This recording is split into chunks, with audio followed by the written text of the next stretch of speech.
get fit, that should be telling you, get up, get standing, the players will be out on stage very soon. Now, there are a few rules. We want a party atmosphere, of course we do, but there are a few things that you cannot do. One, no paper airplanes, no throwing things about the room, please. Two, we had a very unsavory moment last night. A Christmas song was playing, I cut it off and people booed me. No booing! Absolutely not. That's enough. The players have worked very hard to get to Lakeside, so please be respectful of all players when they're playing. Cheer them on, give them your support, but don't make a fool of yourselves, is what I'm saying. Because we have some lovely security guards here who will throw you in the lake. Easy, easy. If you're standing up, please be respectful of the people behind you, because, sir, the people behind you don't want to see your backside when the darts is on, okay? So be respectful of the people behind you. If they're trying to watch the darts, give them a little space, let them enjoy the action. Last but by no means least, the biggest rule of all, no whistling, because it drives us all up the pole. No whistling at all when the players are on stage. If the stage is empty, whistle as much as you like. When the match is on, please do not whistle. That is another offence that could find you thrown in the lake. It is now just approaching 4 minutes to 1. We will be live with our first match, Jordan Brooks and Jim Matsuda, at 1 p.m. So about 3 minutes to go, and we will be back. Have a lovely afternoon, Lakeside, and we'll see you shortly.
Ladies and gentlemen, welcome to day 2 here at the 2024 Mission WDF Lakeside World Championship. This is the home of World Darts. This is Lakeside!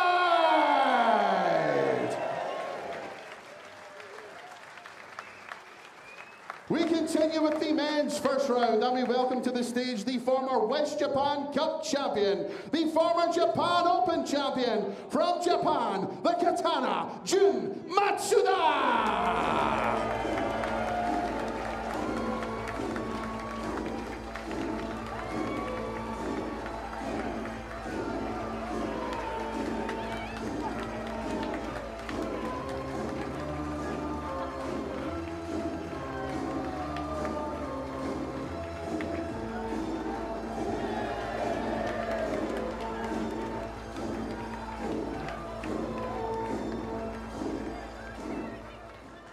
His opponent is a former Isle of Man Masters finalist, the former Scottish Open champion from England, the Sheriff, Jordan Brooks!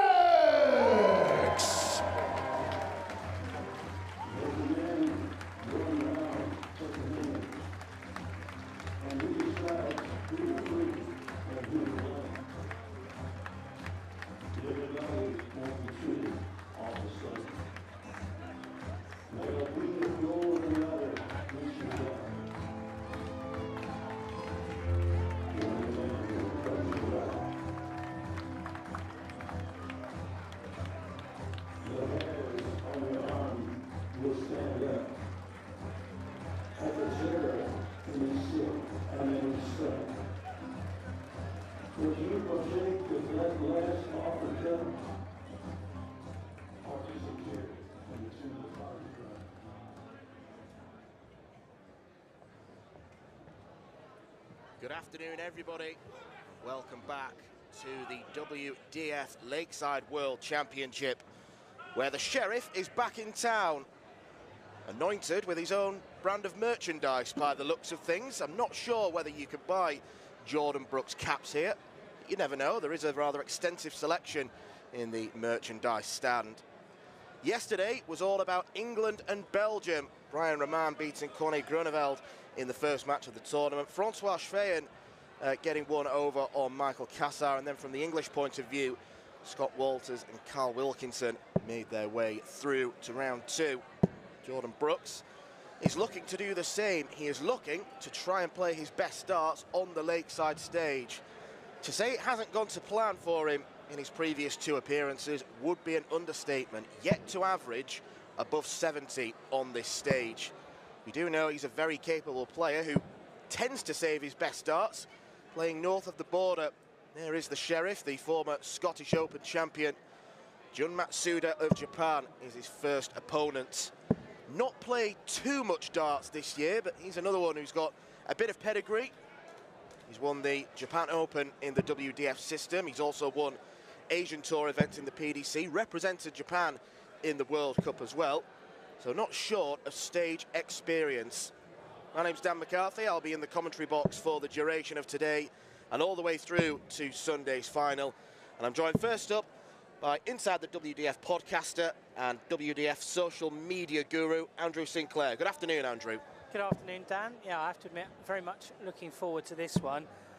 Jun Matsuda won a special place in my heart with his walk-on here as a professional wrestling nerd. I know we've got Matt. First set, first leg is Jordan through first. But Game on. Jun came out to Power Hall, Ricky Choshu's old theme, which I'm not going to bore anyone, but Ricky Choshu, one of the most legendary figures in Japanese pro wrestling, and I think Jun's explanation was 78. I loved the song 30 years ago, and I still love it now, so that will be my walk-on. So very fun for him, and of course, as you say, Jordan, third time lucky. He's hoping here after some iffy performances previously for him. Yeah, it's not gone to plan for 60. Jordan Brooks. Lakeside, there was a slight improvement in performance last year when he faced the strongman Swede, Dennis Nilsson. He'll know that he's 41. got to do an awful lot better if he is to advance far in the tournament. Yeah, I think in previous years, Jordan's just put a little bit too much pressure on himself. I think the first time he played here, it was a very strange circumstance. He was making his 57. debut, and in his debut, he was playing his best friend, Lee Shewan. So I think it was a challenging experience for him, but he's just probably tried a little bit too hard and then 140. overcompensated for bad visits. You know, but Jordan, he is a very good player. There's a very good player in there. He showed at the World Masters 6 weeks ago that he was playing some excellent stuff. And I just want him to be able to produce that here 45. and produce a performance he's proud of. He's been in the venue today since 9 o'clock practicing, so he's left nothing to chance. He just needs to deliver here. 101. Yeah, we saw him average 101.5 in the World Masters against Gunnar Hafstein Olofsson, so that was his highest recorded average in the WDF system. We know he's very capable. 140. He's made a pretty good start here. 4-1 after 12 darts. He's not going to take out the big combination shot. Might look at the bullseye here. 97. No, instead opted for treble 19. It's been a busy year for Jordan away from the Oki. He's not done as much of the tour as he used to because he bought a house this year and he's sort of been doing more life things, adulty things. 79. But Johnny he Unicorn, wanted to be 44. here and he wanted to prove a point, and I think his personal life settled, feels he can play his best darts. Next door for double eights. Yeah, And that's an 18-dart start for Jordan Brooks. He'll be mightily satisfied with that. And I think what Jordan will be pleased with is that he won that leg reasonably comfortably, but there were still some loose darts in there. So if he tightens them up, 60. he'll be on the way to producing a good performance, or at least he will feel that way, knowing the way he looks at, thinks about, analyses his own game. 100. Yes, John Matsuda yet to really get going. Making the long trip over from the Far East to play at Lakeside. Yeah, Jun actually won. He won all of his ranking points to qualify here in one weekend. He got to the the final of the bronze event during that weekend in Japan, and then won the silver Japan Open the following day. So he had one fantastic weekend, and that just snuck him in above international teammate and compatriot Shusaku Nakamura. So he's been waiting for this moment for a long time. 41. Yet to make an impact so far. Yeah, we do have Japanese representation in the ladies' field as well. Mayumi Uchi will be taking to the stage tomorrow afternoon. 60. Yeah, Mayumi in a similar boat to Jordan in that she's played here before and wasn't enormously pleased with her performance here last year, and she'll be hoping to put the record straight. 60. But she's in a tough game against Lorraine Hyde, who's in fantastic form at the moment, won the Irish Open just a few weeks ago. So should be an entertaining game tomorrow afternoon, if a slightly more methodical pace. Yeah, Lorraine already booking her place at Lakeside next year with that Irish Open win, along with Finland's Marco Cantella. And we will actually be sharing the dates for next year's Lakeside World Championships later today. A bit of an exclusive nugget for you there. Bit of a teaser.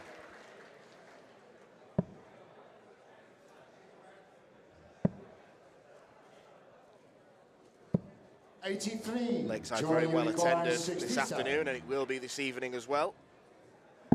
Jordan Brooks looks for 67. That's just clung on. I think that's why Brooks decided to step back.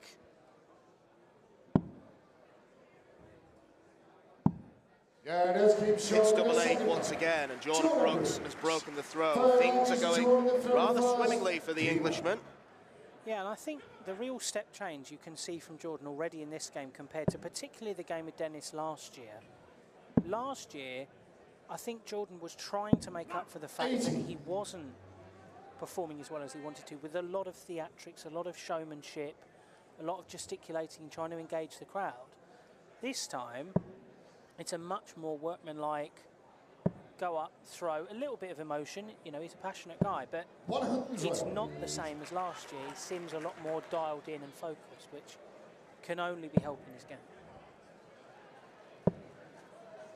He's playing a player in Matsuda who operates at a pretty pedestrian pace, and I just wonder whether that's actually helping Jordan, because it's giving him time to relax, to refocus as he waits for his throw.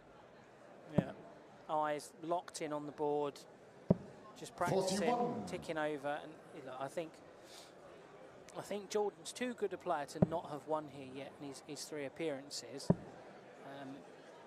and he's showing so far the quality that we've known of him on the tour. With that win on the Scottish Open last year, getting to the semis of both Scottish events this year,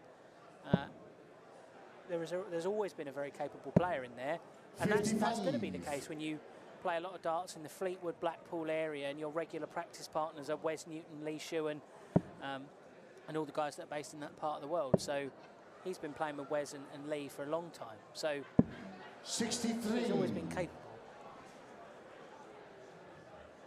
Winner of this match will take on the number 4 seed, Brandon Weaning of Australia, another debutant. There is generally more Lakeside experience on the stage for this afternoon's session. We've got someone in each game who has played here before, whereas last night of the 8 players, only Brian Raman had ever played on the Lakeside stage. 58. Yeah, no, actually, I felt last night most of the players that took to the stage took to the experience really naturally. I thought Carl Wilkinson in the final game, he absolutely loved the atmosphere and the energy from the Lakeside crowd last night, which was an atmosphere I've never seen the like of here before. So Carl loved it, and it obviously worked wonders for him getting into that second round. Yeah, I won't repeat word for word what Carl said about his thoughts on his Lakeside debut, but let's just say he enjoyed it. I think the polite version was, that's the best experience I've ever had in darts. Very polite. John Matsuda's not going to get a dart at a double here. 79. But if Jordan Brooks doesn't tidy up 100, Matsuda will come back for double 14. Does he go tops, or did he use that guide? Well, he tried to sneak that in the treble 20. 60. Junior guard 28. First poke at a double. Down for double 7. 21. Weren't particularly good darts. 40.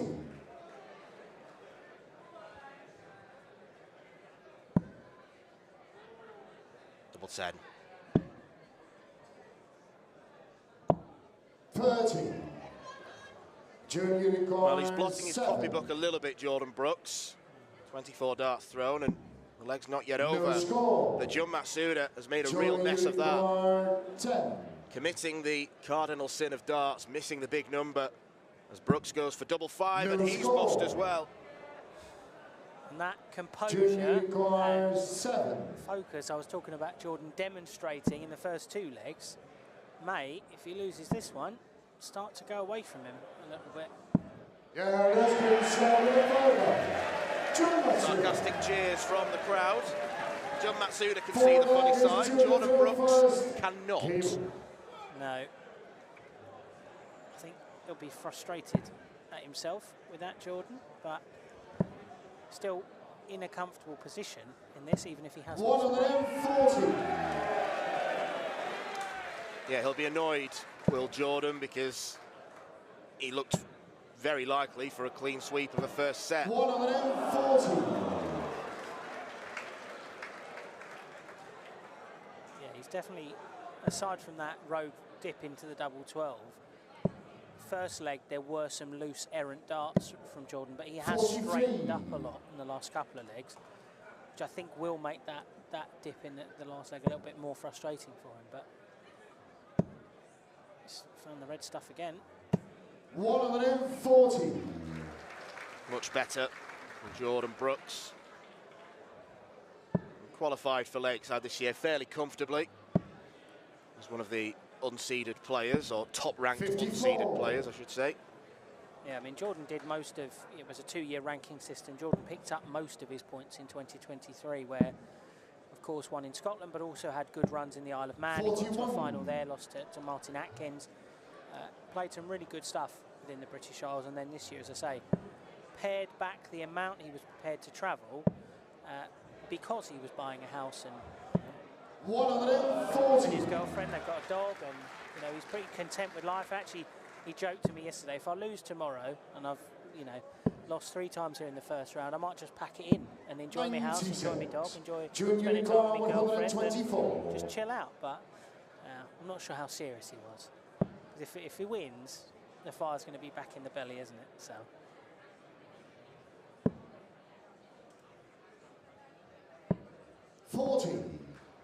Joining unicorn 84. Break here will ensure that Brooks wins the first set. May only get one dart at the bull.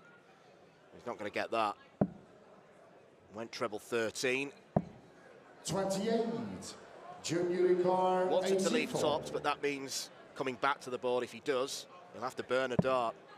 John straight in with the treble. Double 6.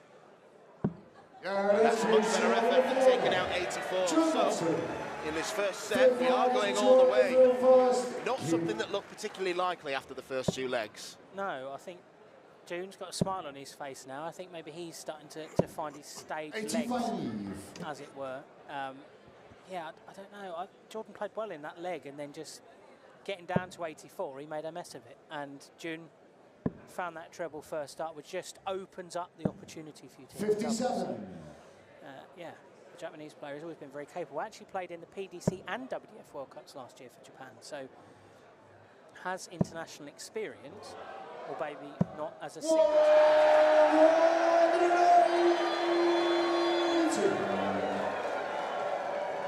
Hundreds of placards raised in union. Marco Meyer with the first 180 call of the day. That was a marvellous call there from Marco. It was full and with chest, as you like to see on the Lakeside stage.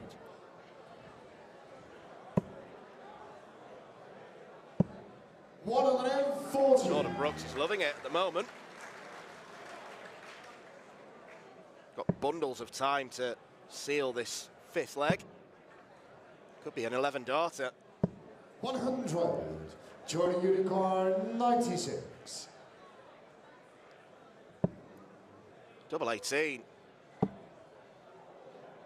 Double 9. 88. Well, he opted to split, which is probably the sensible call with Matsuda way back on 304. He's going to have a lot of time from that double 4 with Matsuda. 81. Still back. Joining Way unicorn behind. 8. Not a finish.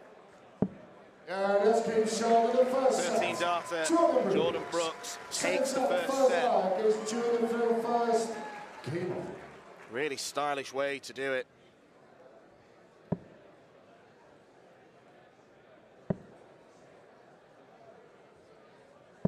'66.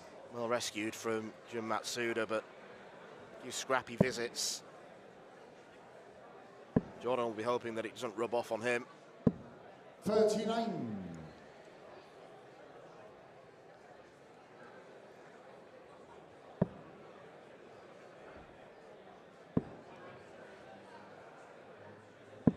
'84. Big day at Lakeside as we have a mixture of round 1 and round 2 games this evening. 140. We prepare to welcome back Danny Porter, who's arriving as #1 seed. Martin Turner, the 16th seed in the men's draw, also in action against Brian Raman. 81. Yeah, Danny told me he's not prepared to reprise his Crocodile Dundee costume from last night, which is a real shame, but he's looking forward to it, Danny. Been chatting to him in the last couple of weeks about his journey and his story, and he's actually overcome quite a lot to get back to where he is in his game, and to win 5 titles this year and be that first Australian top seed since Tony David. So excited for him to get back on that stage and put right the wrongs of his debut last year when he was beaten in straight sets by Ian Conte. So it'd be good to see him, and also Martin as well. He's a very, very capable player. Showed some of that last year, making the last 16. 80. Junior unicorn 130. Double chance shot here. Matsuda needs to keep straight. He's failed at the first hurdle. So the wait for our first ton plus finish goes on. 74. It could be ended here by Jordan Brooks. 146.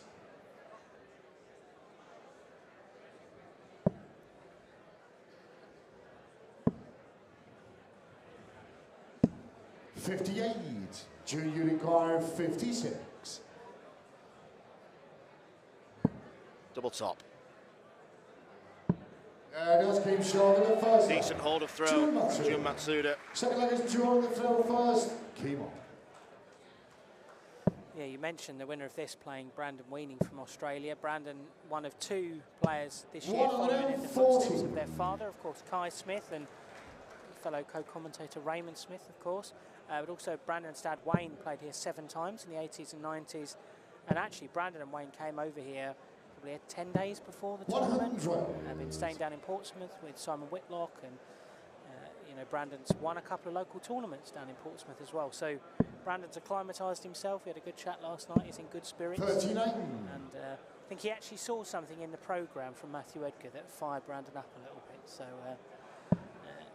he's excited to follow in the footsteps of his old man and hopefully make some history for Australia himself. 100. It's no mean feat winning competitions in the Hampshire region because it's a proper hotbed of darts. So preparations for him 41. going well.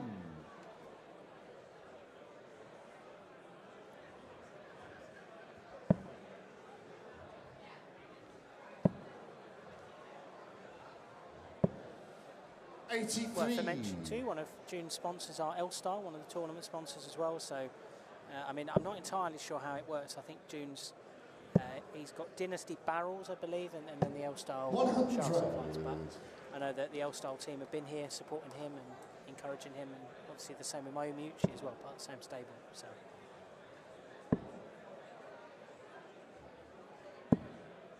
58.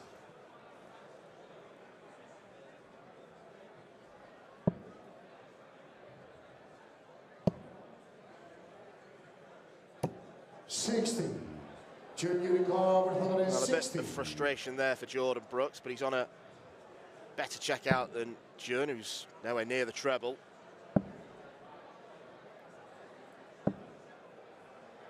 It started as a nice switch there, and then last night a little bit loose, a little bit ragged, dropping into the single 4. Treble 17.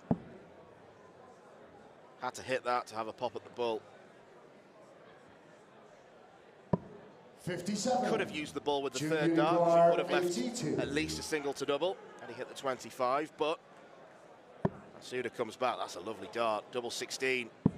That's a brilliant finish from Matsuda, who's not messing about in this second set. 2 from 2 on the outer ring. Highest, well, second highest checkout of the match so far there from a Japanese player.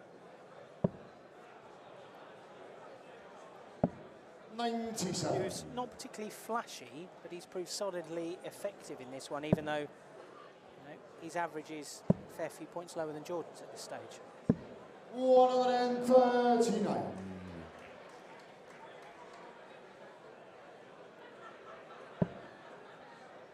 He has won every leg in which he's had a dart at the double, so Jordan Brooks probably needs to raise the scoring power a bit to make sure he doesn't have any more chances.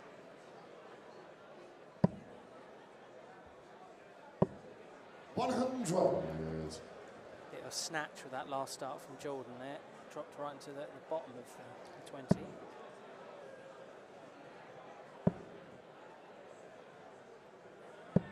$123.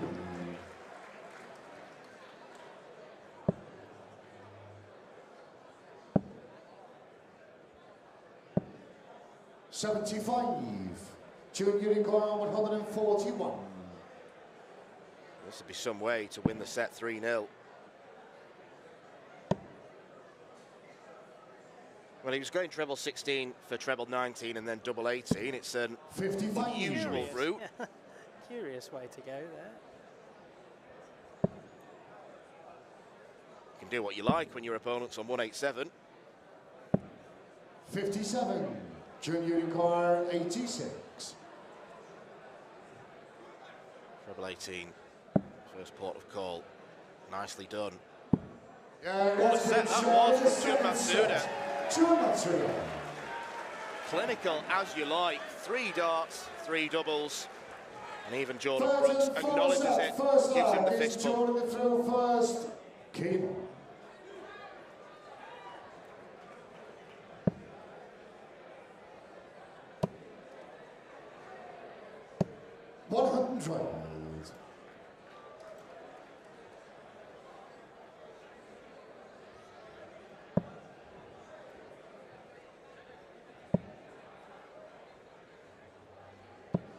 100.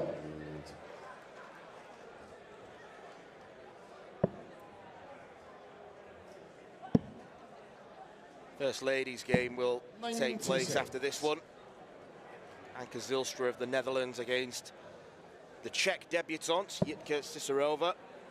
Yeah, she's a very impressive player, Jitka. Done tremendous stuff on the Eastern European side of the WDF Tour the last few years. Really been head-to-head with Veronica Ehash for top spot in that ranking. Last year was just second. This year was just first. She's coming in rare form as well. Semis at the World Masters, which she was over the moon about, and then finalists at the Czech Open just last weekend.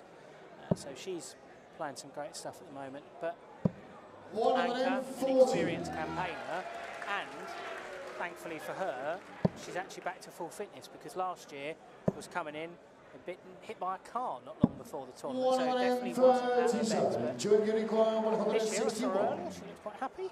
She looked quite excited to get back on that stage. Yeah, at least she's not going to be limping her way to stage or collecting the darts. And that was a challenging game for both her and her opponent, Paula Murphy, because 64. Paula felt bad for her as well. She knew that Anka could produce more, and it would have been a tougher game if Anka had been 100%. This game short in the first leg. Jordan Brooks back to winning ways. Second leg is June through Doing first. what Jim Matsuda did. Only one dart needed. Pin tops nicely. Yeah, I think that will have been a real settler for Jordan, because Jordan looked like he found another gear in that second set. Jordan wasn't finding the treble with as much regularity, and Jordan's finishing was outstanding. So stops the rot at 3 legs and gets back on the board. 140. And now he's got a chance to break and go to the good in this set, just like he did in the first.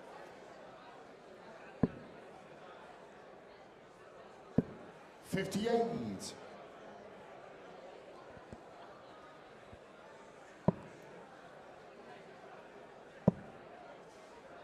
Jordan doing his best to make sure that he doesn't get embroiled in a game.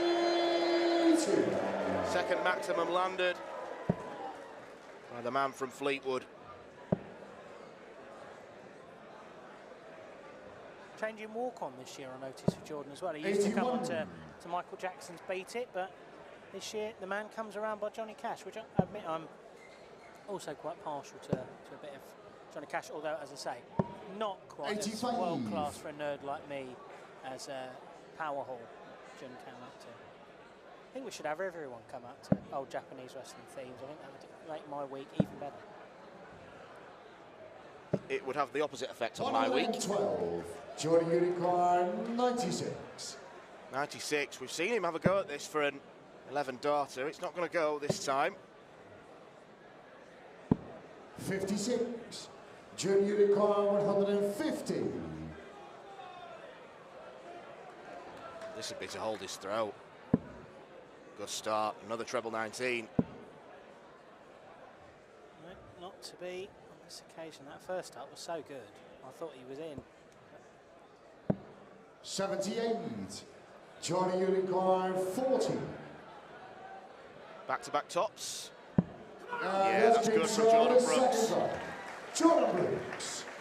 Well, the second and third set have been an exemplary display of finishing from both players. Third leg is Jordan to throw first. Keep. And that was the first real bit of emotion Jordan showed after that leg.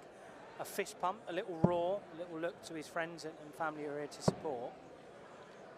He probably can sense that the finishing line is in sight after those heartbreaking experiences the last couple of years. Important break, and Jun Matsuda is in the unenviable position of having to break, hold and break again to preserve his Lakeside chances. Yep, no 2 clear legs in this opening round format. 177. That wasn't a roar, that was more of a yelp. He's feeling it out. Jordan has a snarl and a menace on that face.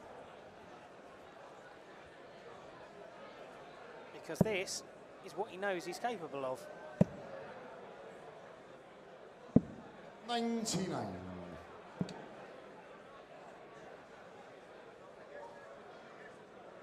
Two big trebles would give Matsuda a finish, providing he stays straight. 3 would be lovely. 140. It's down to 164. Jordan Brooks, barring a darting disaster, will be on a much better finish. 100. That's not bad. Junior Nicola, 164. Another massive combination is not going to go.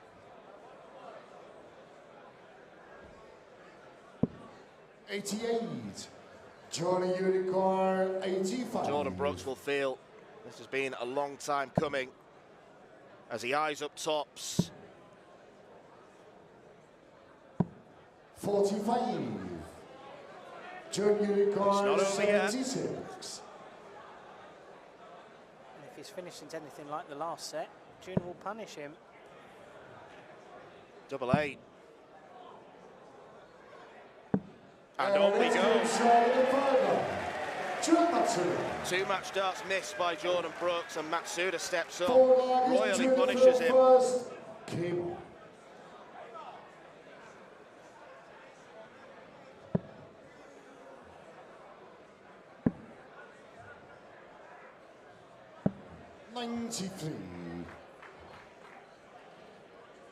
Brooks looked comfortable in that last leg, but right now the butterflies in his tummy will be coming back. Yeah, 60. noticed in the last couple of legs there's been that more emotion. It's a fist pump after every visit. It was almost as though he was trying to will himself over the line. And I thought when that treble 15 went in, I thought, right, game set, it's game over here for the Sheriff. 180. But now the turntables. There's no question that both players have significantly raised their game from the early stages. Matsuda in particular averaging 84, Brooks 88, so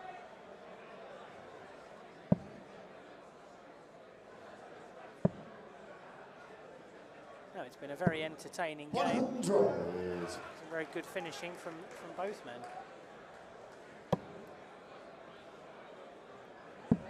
well, Brooks right now is probably expecting this to go to a last leg decider. That was a very ragged visit there from Jordan. Missed all 3 of the big numbers he was going for. So June under no pressure. And you feel 58. he's got a slight mental edge now in this one.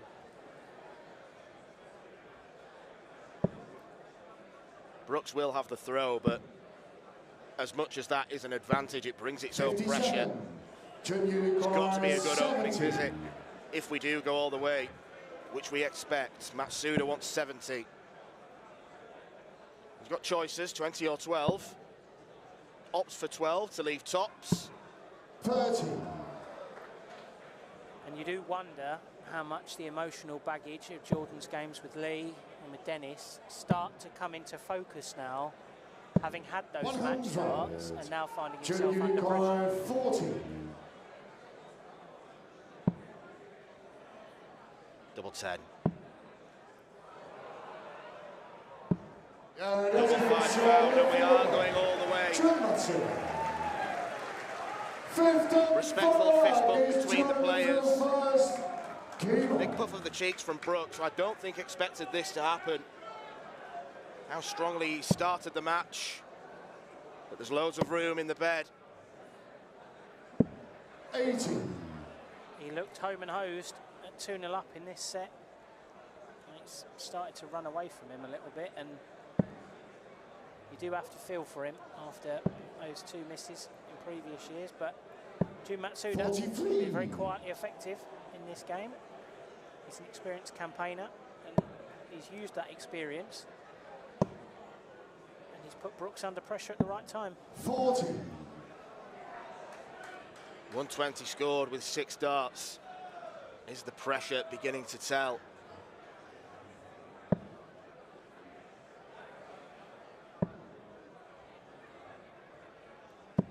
Well, it's been a dominant display from Matsuda, who looked a bit of a rabbit in the headlights in the early stages of this game. But his scoring power has improved. Obviously the second set, 3 from 3 on the doubles. That's where he began to look more confident.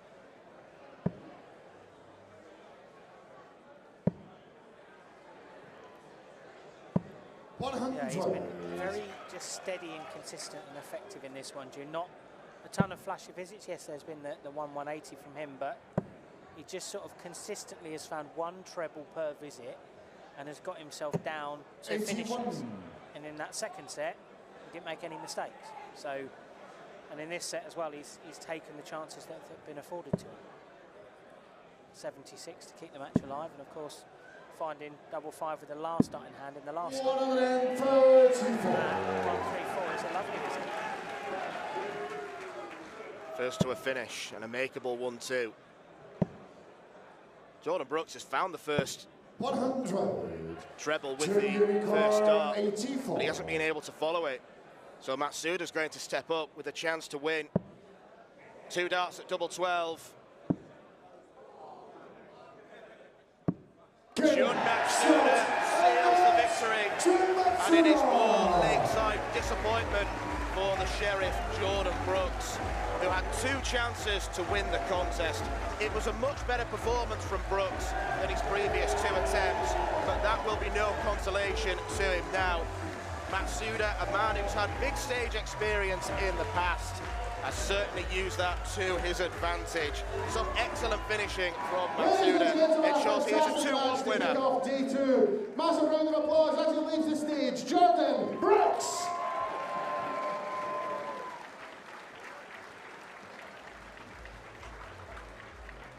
And into the men's second round from Japan, Jun Matsuda!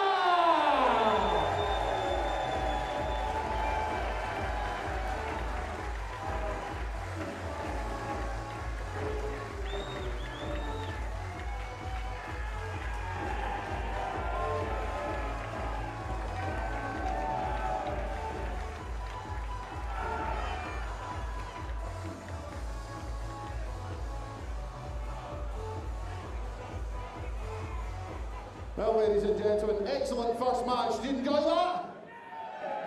Excellent. 4 more fantastic matches still to come this afternoon. We'll be back in about 10 minutes' time with our next match. It is the first of the ladies' matches at the 2024 Mission WDF Lakeside World Championship. And Zijlstra from the Netherlands taking on the Czech Republic's Cisarova.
We now commence the ladies' competition here at the 2024 Mission WDF Lakeside World Championship. And we welcome to the stage the winner of 7 world ranking titles this year, the reigning Budapest Masters, 2-time Balaton Darts Masters, and 3 times Balaton Darts Classic Champion from the Czech Republic, Jitka Cisarova!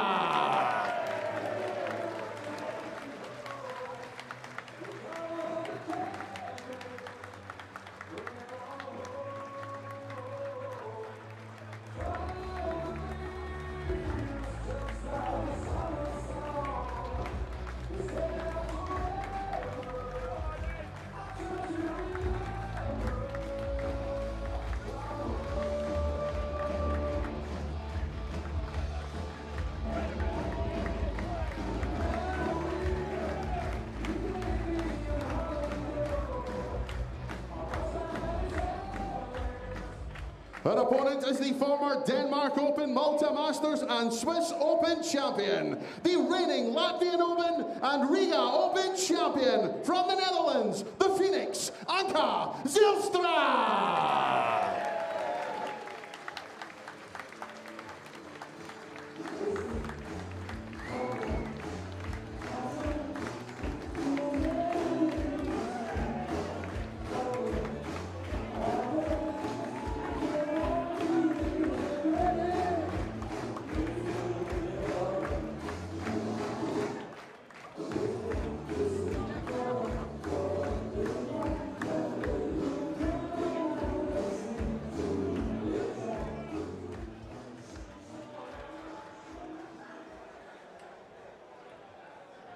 So the Ladies World Championship is about to commence.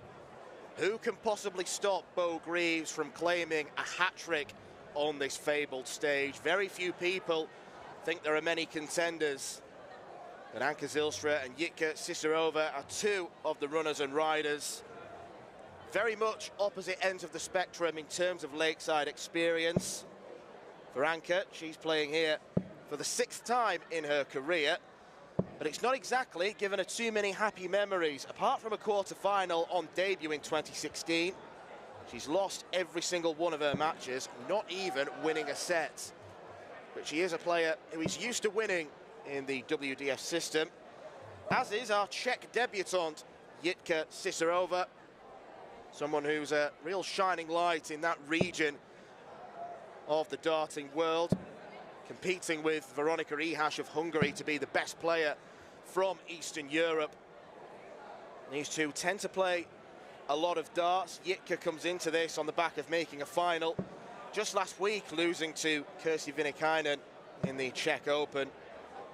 She is the reigning Hungarian Classic champion. That was her most recent victory, and she had a very good run at the World Masters to the semi-finals, losing out to Rhian O'Sullivan.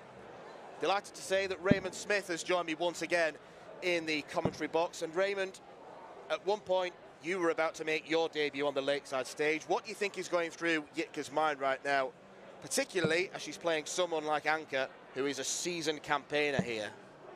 Yeah, I think for Jitka there'd be a lot going through your mind. You know, you're concerned about how you're going to play, how you're going to look. First set, first leg, it's Anka to throw first. Game on. But yeah, I mean, to go through all the pageantry and the process and make sure you're doing the right things. You don't want to look silly out there, but yeah, hopefully she settles in quite easily or quite quickly. 22. Well, Anka is back to full fitness, as myself and Andrew Sinclair were talking about in the previous game. Last year at Lakeside, she arrived here only a few weeks after suffering a car accident, so she was hobbling on the hockey. 81. Wasn't particularly comfortable for her. It'd be hard to give up a Lakeside spot. It'd be hard to give up any spot in any televised event. So credit her for pushing through. 41. Yeah, she battled on, but ultimately lost out to the American Paula Murphy in round 1.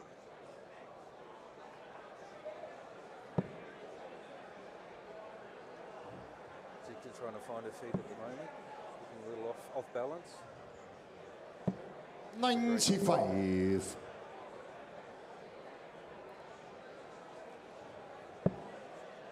There's said, Anka, experienced campaigner all over the world. 95. Yeah, Anka is someone who does travel quite a lot within the WDF, so she plays tournaments that Jitka plays in, and they've actually met each other once before. It was 3 years ago in Jitka's home country. Jitka winning that game 4 legs to 2. 140. And she's made a good start here. Not too deterred by the big stage. 62. Early stages, but quite a few of Anka's darts are drifting into that single one segment.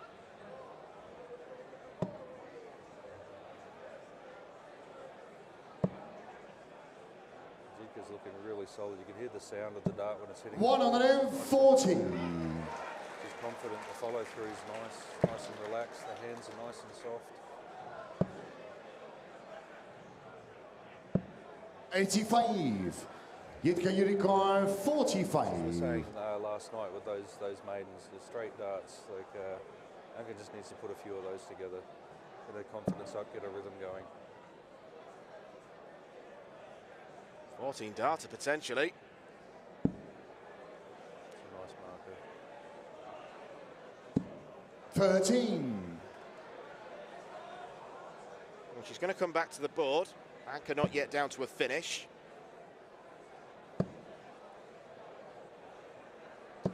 60. Jitka Yurikar, 32. Third attempt at double 16. It's quite a way inside. Next door for double 8. Just in the line a bit. 16. Anka Yurikar, 136. Well, if she'd have taken out 136, that would have been a proper steal. 41. Another big Jitka single Yurikar, one. 16. Jitka comes back. She'll be kicking herself if she doesn't go on and win this first leg. I like what she's doing here, though, just taking her time, settling in. Don't want to let the butterflies get too far away from you this early in the game. It does came short in the first leg. Here goes Cisarova. Second leg is Break Jitka of throw through to begin first. things, and that's a very nice settler for her. Ultimately ended up being a 20 darter when it could have been 14. Can't keep the smile off her face right now. Playing with a half grin. Yeah, if your first start's going in, I'll be grinning too. 140. It's a good opener.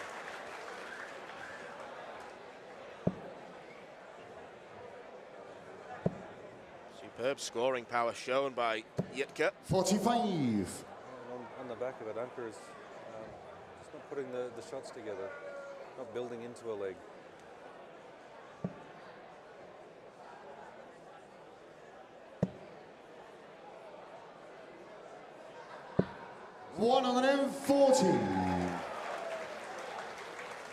Just balance, control, moving at her own time, dancing to her own speed. 26. Well, if Jitka keeps this going, then it's going to be another quick exit for Anka Zijlstra. Obviously needs to tidy up the doubles, but she's keeping the darts nice and straight. As we were talking about passive pressure last night, like, Anka's not putting a shot together. She's not doing 60-60s, like not building towards the treble. And if Jitka just stays straight, then it's putting more and more pressure onto Anka. 60. So, I mean, when you're in the practice board, and much the same as when you come up for your warm-up darts, you're just trying to find your line and find your rhythm, find your pace, where you feel you're at, and how much nervous energy you're carrying into the leg. And if you're carrying a lot of nervous energy, then 140. if you don't get the dart straight, you're not going to throw tons. You're not going to hit the triple 20. So, and much for Scott last night, he was dropping the dart slow because he's a bit tight. If you're not getting above the triple 41. Jitka Yurikar, 38. You build the shot, build the leg. Yeah, we're in the second.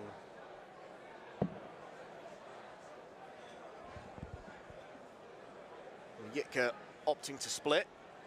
It's double 16. 22. And it's 2 more misses, but she's got bundles of time. Anka really struggling on the stage right now. 60. Jitka Unicorn 16.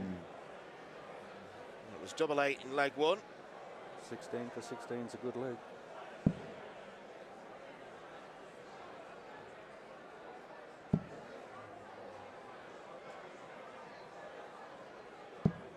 No score.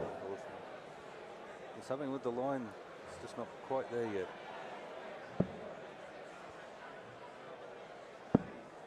Smart play coming down, bring it back to the 60.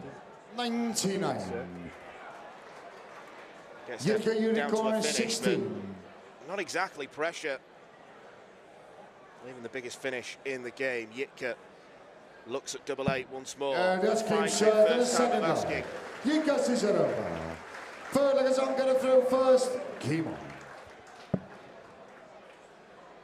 Jitka's scoring power has been fantastic. 28. Not a solid opener. Like, you're going to be chasing for the rest of the leg now. Even if you come down to ton, you're going to need a bull and an 18 in there, 60 and 18 in the bull to come to a finish within the next 9 darts, or you're going to need 2 triples. And if you're not hitting 1 triple, 45. it's going to be very difficult. So you're putting yourself under pressure off the bat.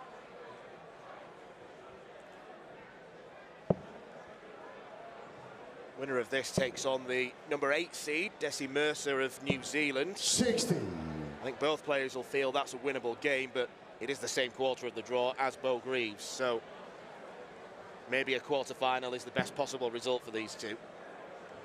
The way Jitka's playing at the moment, I wouldn't put a lot past her. She's looking very confident, very relaxed. 140. But if you look at the way that she's moving around the stage, just her body language, everything there is spot on. That's 121. She looks completely relaxed, Yeah. which is no mean feat given it's your debut. Absolutely. So she's obviously very confident in her process. So she's practicing in the right manner. She's doing the right things. She's focusing more on process than outcome. 81. The process is taking care of the outcome at the moment.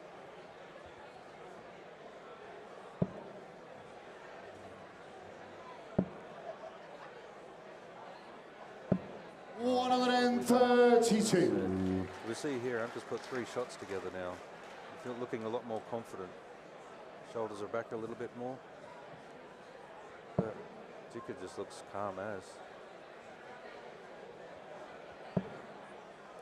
Still bombing that triple. 95. Anka Unicorn 160. Very, very impressive from the debutante. Just stay straight on 160, get down to a ton. 60. That's what Anka's done. Jitka Unicorn 140. Building into the leg. So now you put the pressure back on to Jitka now. She's got to take out 140. I wouldn't put it past her at the moment. That's a lovely dart.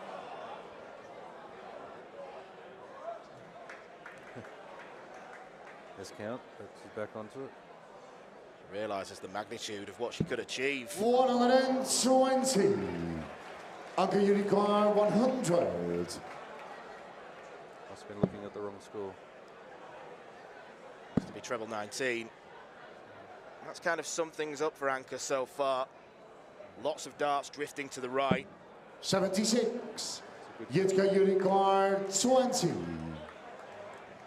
But to come back and harp on that straight, how important straight darts are. You hit the 61st dart, your 2 darts are tops. But not only that, there would have been the 5th shot in a row that Anka put together, and then that builds you into the next leg, which builds you into the rest of the that's King Sean in the first set. Jitka Cisarova. Well, that is a dream first set at Lakeside for Jitka. Second set, first leg. It's Jitka to throw first. Game on. I think Jitka there's had a shot at a 15 darter every leg, so scoring power is there. The doubles not so much, but still the legs are fantastic. 80. Fortunate that that second dart bounced off the first. Almost getting lost in the lighting box there.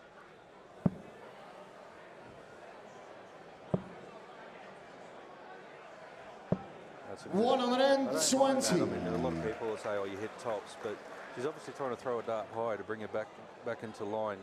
She wants to start with a good shot. If you started with a good shot last time, then it brings her 3 darts closer to the leg.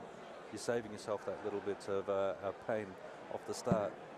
So I don't mind that at all. And obviously it didn't deter her too much. Come back with 100. But Zika is just solid. Playing wonderfully, though. I don't have the first 9 average in front of me, but it wouldn't surprise me if it's near to a ton. That's so impressive. Yeah, but she's making it look so easy as well. You know, as I said, she's dancing to her own tune at the moment, in her own rhythm, in her own time. 140. Well, Yitka's flights say the word ruthless on them, and from a scoring perspective, it's been ruthless so far. 45. Anka not playing well, but she's been afforded no chances.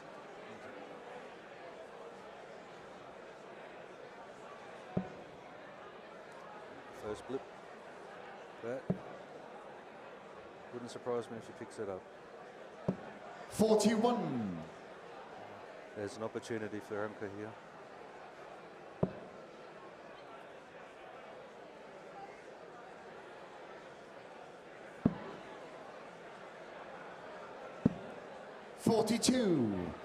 Yitzka Unicorn 140. Had a shot at it in the previous leg.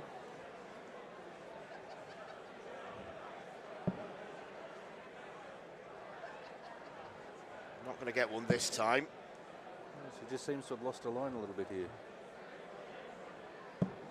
80. Was commentator's curse last night. So a reverse commentator's curse. Yeah. Good outcome. Yitka leaves single to double.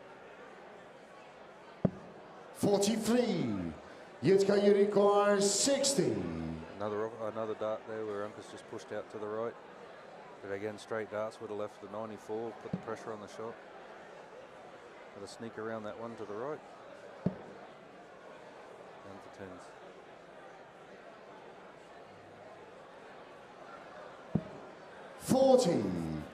Anka Unicorn 151. It's just not finding the line. I'm not sure if she's a little bit angled in the feet or a little bit of nerves maybe. 60. Yitka Unicorn 20. Once again, Yitka's allowed to return to the board. Double sets there. Keep short in the first leg. It's 4 legs in a row for Yitka Cisarova. Second leg's on, get it through first. Keep. It's really important here for Anka not to chase the triple. Just stay solid, start building, or keep building. 100. Some good darts in there, but she lets herself down every second or third shot. Just, as you say, pushing out to that right side. But when she's pushing out to the right side, it's hitting the 111, or if she's pulling left, it's hitting the 555. You keep those straight, you build the tons, you build that little bit of pressure on your opponent, but release the pressure on yourself. Your confidence will start to go up, and then you start hitting 2 triples in the walk.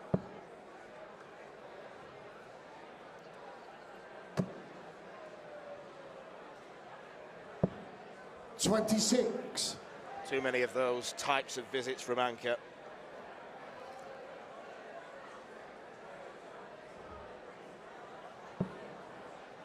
Yitka proving that you're never too old to chase your darting dream. 49 years old, woman from Czechia. And that's a lovely balance set, coming back from a poor opener. 60. I'm not sure where Anka's at the moment. Look, the first start there was really nice. She could have brought them down off that, but it's like you're not looking at the darts and trying to use the percentage shots now. You're attacking the triple. You're focused on the triple. 60. It's like you're telling yourself you have to hit it rather than using everything that you learned in practice about marking up your shot. But that one you could have a look at the right side of the triple. This one should come in and under. 81. Perfect. You know, so you've got to use the darts. Aim like the second dart where the second dart lies. You've got 110% chance in, as opposed to a normal, should I say, 50-50. But if you hit the darts, you've got like a 70% chance of going in. That's 180! It's like the double on the wire. As soon as you see the double on the wire, your percentage or your margin for error goes up. 100. That's a nice number. Yitka, you require 106. Well, I don't think Yitka can believe quite how she's performing. She should feel confident after this, assuming she goes on and wins.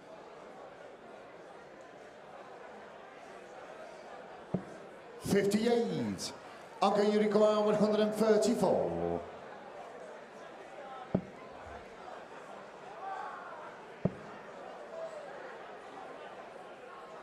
Coming for 16s.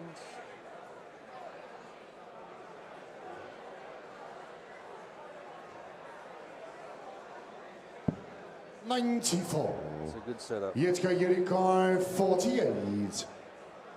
So you'll be coming for the 16 route, I'd say, and her line on the 16 and 32 has been a little bit off to the right. Oh, sorry, off to the left. So it's got to adjust that line, set your feet nice and square.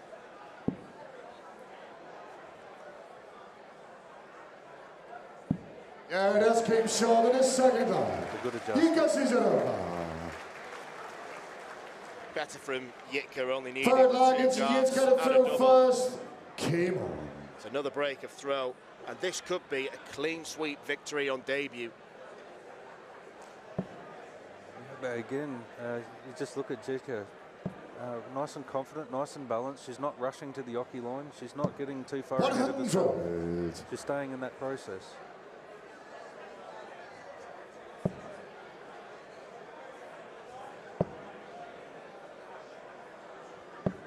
$26. Unfortunately, Anka just hasn't built a solid opener to any leg at the moment, which is unfortunate because I've watched some of Anka's games, like World Cups and what have you, and just watched her obliterate 100. players, and done it off her first 6 darts.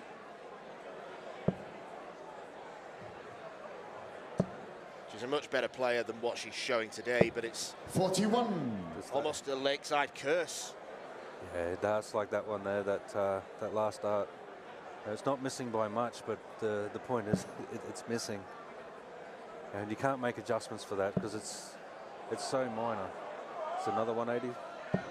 140. I'd like to see the ton count versus the 140, like the conversion rates. Just because conversion rates have been fantastic. 44. Yitka, you require 161. Well, this would be a cherry on top of the cake if she takes out 161. She wouldn't have needed to go for the bullseye with Anka back on 390, and there was almost a look of resignation on Anka's face then. She knows she's simply being outplayed. Yes, you need 9 big darts from here, and when you're getting those bad luck kicks into the 1 or just missing by wide. 60. Yitka, you require 101. But here again, you see Yitka just sitting at her own time, nice and relaxed. That's a beautiful first dart.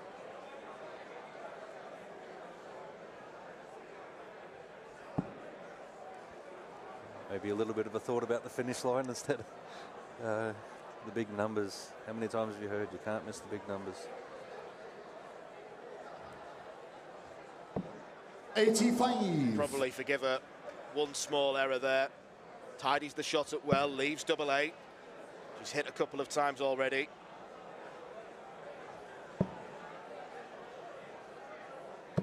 $100. Only a match that have done for Anka in that position. So Yitka, you require 16. Yitka Cisarova steps up. I like this. Just takes your time. Nice little breath. Focus. Again, we got the mark in. You can use the barrel.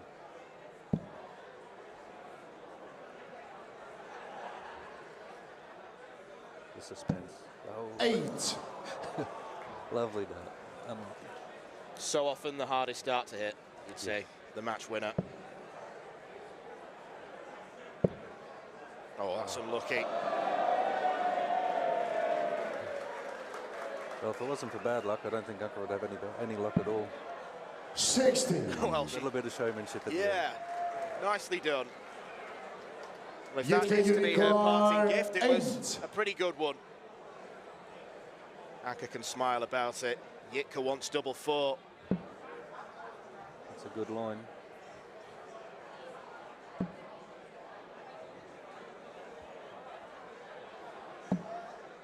No score. Anka Unicorn 170.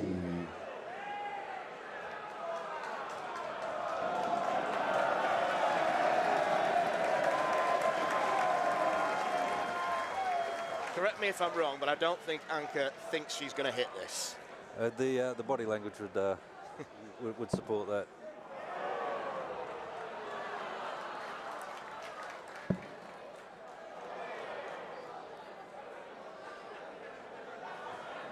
Well, if she's not going to win, then she may as well have some fun with it.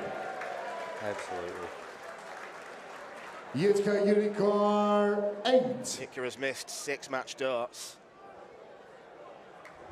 Just needs to steady herself. He's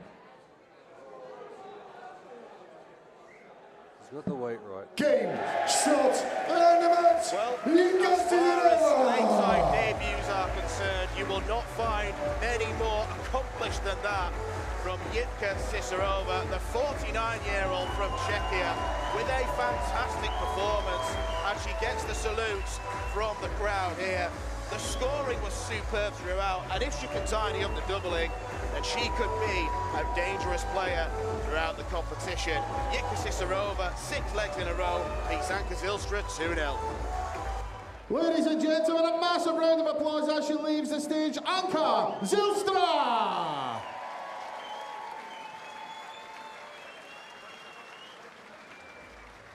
And into the second round on debut, Jitka Cisarova!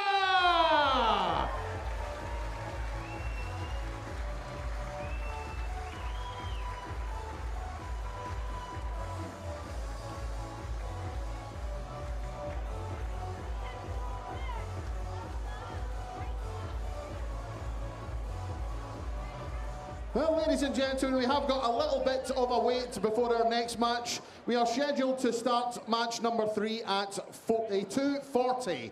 So that is 20 minutes from now. So time to have a drink, have a bite to eat, go out for some fresh air, whichever you like to do. But we will be back at 2:40 with our next match. Back to the men's competition as Scotland's Mark Barelli takes on the Republic of Ireland's Shane McGurk.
Ladies and gentlemen, we return to the men's competition here at the 2024 Mission WDF Lakeside World Championship.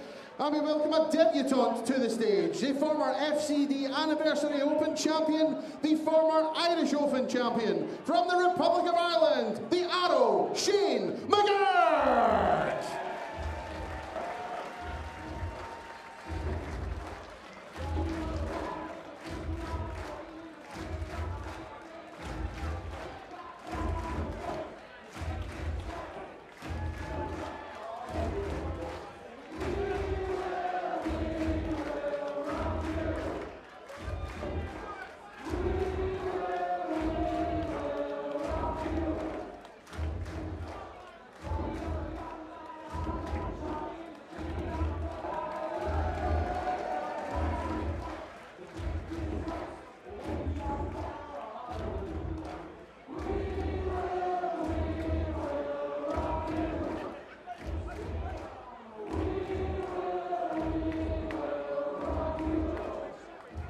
His opponent takes part in his 7th Lakeside World Championship. The former Challenge Tour winner and Granite City Open champion. The former Hungarian Classic champion from Scotland, Mark Barelli.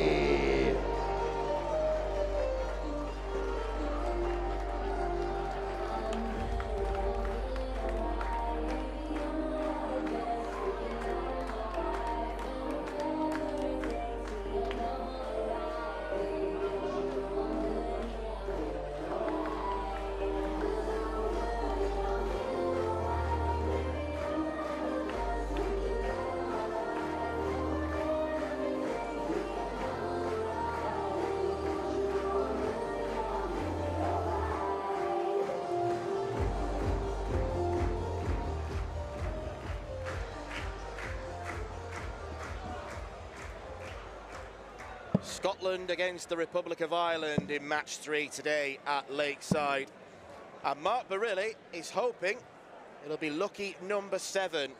6 attempts he's had to win games on this stage, and he has not yet managed it. It has been a real struggle for the Scotsman when it comes to Lakeside, but he is a player that does have big pedigree. Runner-up in the Dutch Open a couple of years ago. He's a winner on the Challenge Tour. Hungarian Classic, his last WDF trophy win back in 2021. But he's coming up against one of the dark horses, you'd maybe say, for the tournament in Shane McGurk, who secured his spot here more than 12 months ago by winning the gold-ranked Irish Open. And because of that, he's not been focusing on the WDF. He's been playing more PDC and motor starts this year. He is a player that does have an exceptionally high level to him, as he's displayed on the Challenge Tour this year. So Mark Barelli does have more experience, but Raymond Smith, you'd maybe argue that Shane McGurk Thank you, goes off ladies as and favourite gentlemen. here. First set, Yeah, first leg, it's Shane to throw first. Game on. He's hungry, he's aggressive, he's keen. So, yeah, experience is one thing, but yeah, the passion, the hunger, that's something 95. But his eyes straight off the bat, he's dialed in. He's looking pretty keen. 43. Mark Barelli does have his idiosyncrasies, we shall say. Likes to play in a long sleeve shirt, 85. which we don't see too many of them. And he will do some strange things on a dartboard in terms of his board management. He did lose to the USA's Jim Widmeyer last year. 22. And there was a scenario where he was left on 110. He hits treble 20 and then goes straight for the bullseye, which I think it's fair to say is ill-advised. It's not a high percentage shot. 95. We're in leg 1 and Mark seems to have the head shaking going already. 62. So I don't know if he's overthinking it or thinking about the previous experience a bit too much. 59. There's an opportunity to jump in on a shot here.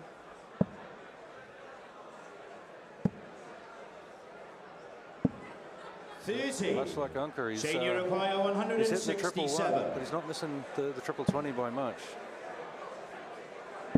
Range not quite there yet for Mark Barelli. 131. But you're against the arrows here, so 94. Shane, you wouldn't be require too fussed about it. 36. 18 for In a charge of the first very leg. solid first leg. McGeeney. Second leg mark to throw first.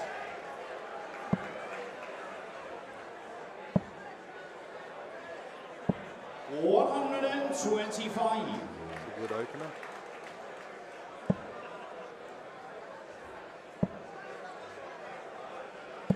$60. It's a solid darts by Shane. He's not too fussed about the opener from Mark there. 40. Got an opportunity to jump right on top of him. I did mention briefly that he does have a high-level game in him, and he showed that as recently as 4 weeks ago on the Challenge Tour, an average of 119.29 in whitewashing Stefan Hendrik of Belgium. Now, that's not just one of the highest averages recorded in the Challenge Tour, that's one of the highest averages recorded, full stop. 180. Yeah, it wouldn't surprise me as a whitewash. At 119, I don't think many people are going to stop you. 41.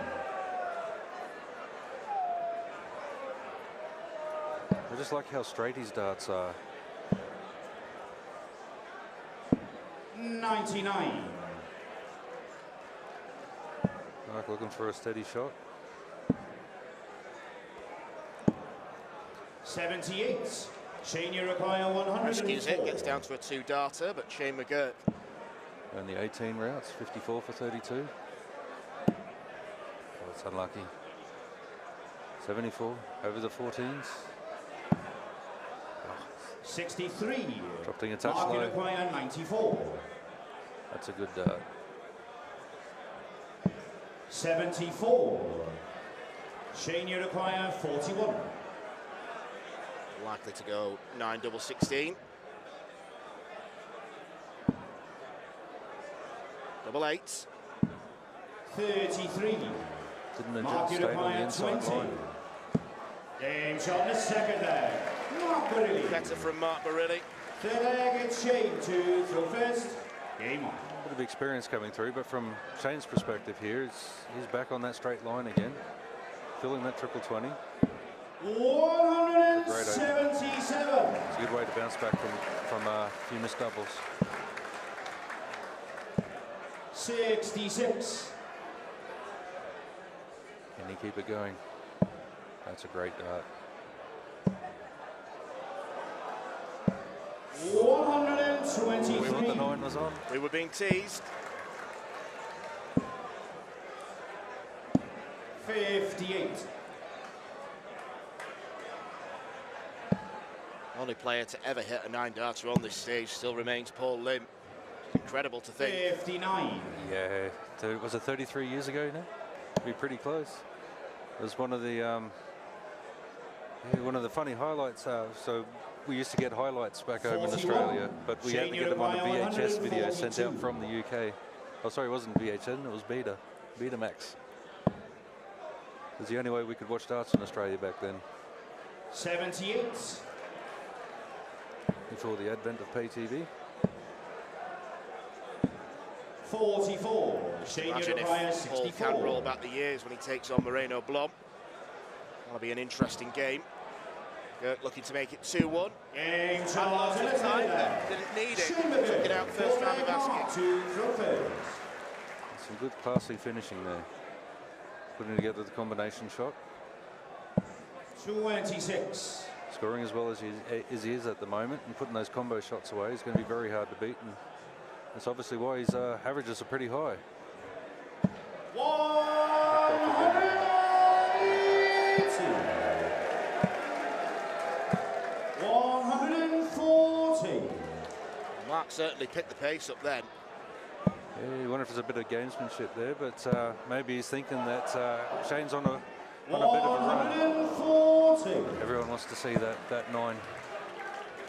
Yeah, he's pulled it back into his normal speed. I think he was just trying to get Shane back into a nice little bit of rhythm to see if he could. Mark does have that ability to play at different paces, depending on the situation of the game, depending on who the opponent is. Look at his technique. It's nice and compact, fairly simple. You know, it doesn't overcomplicate it a great deal. So yeah, I mean, technically, it's not. He can throw at any speed that he wants, probably just about any range that he wants. 59. First blip in the leg.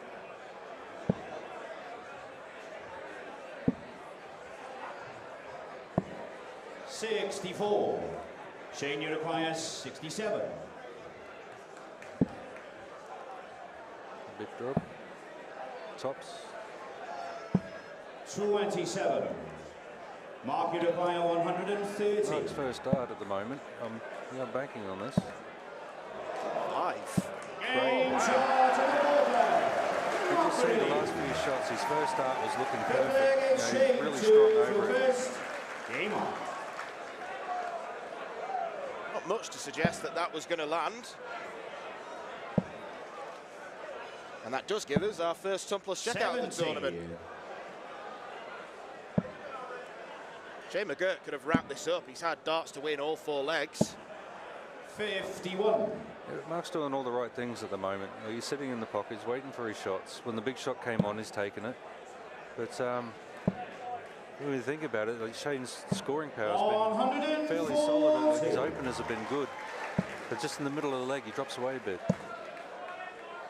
And that gives Mark the opportunity to come in. So he'd be sitting back looking at the way the game's playing out at the moment and thinking, okay, if I can survive the early early scoring from Shane, hopefully in the middle of the leg I can pick him up.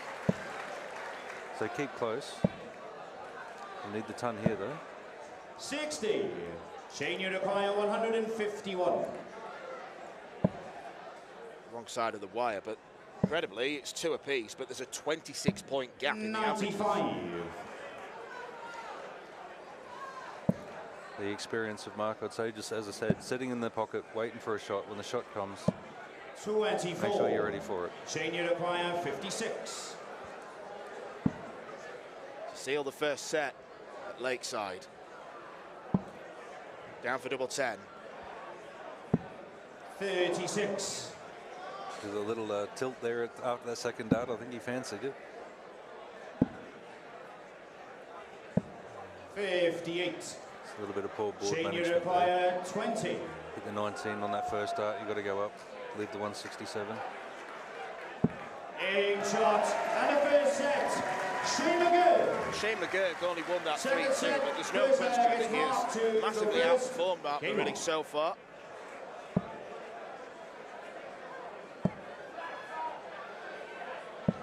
22. 5 first-round exits for Barelli, and then he lost in round 2 last year because he was a seeded player.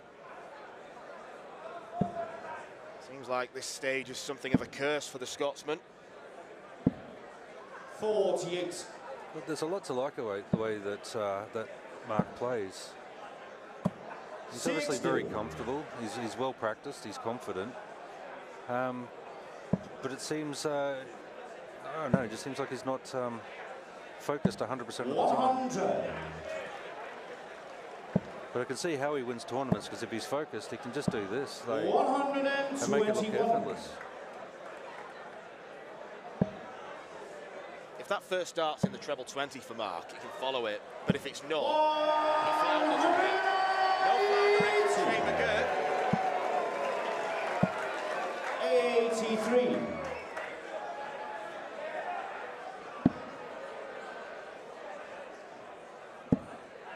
Looking at 7.19s to leave tops. That's exactly what he gets. 133.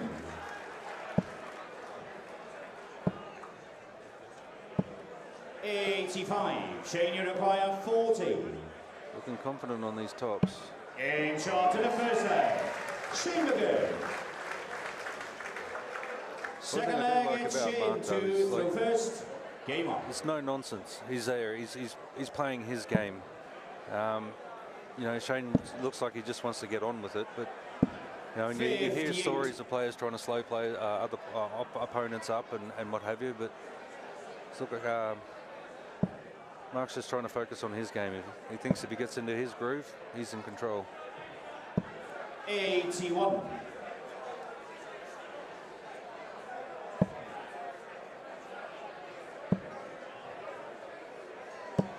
55.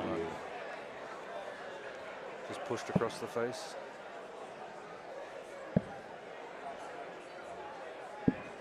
.32. Late switch, you can see in the eyes, it switched late.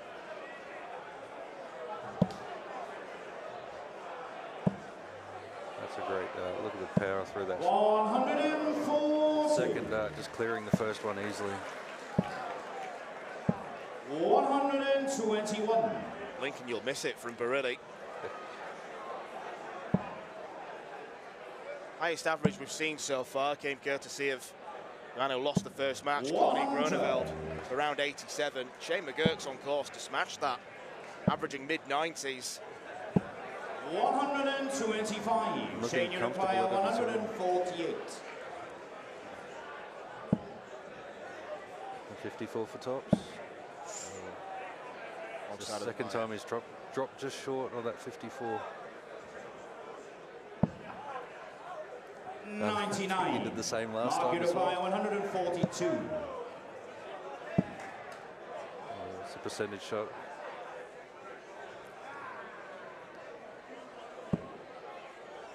.84.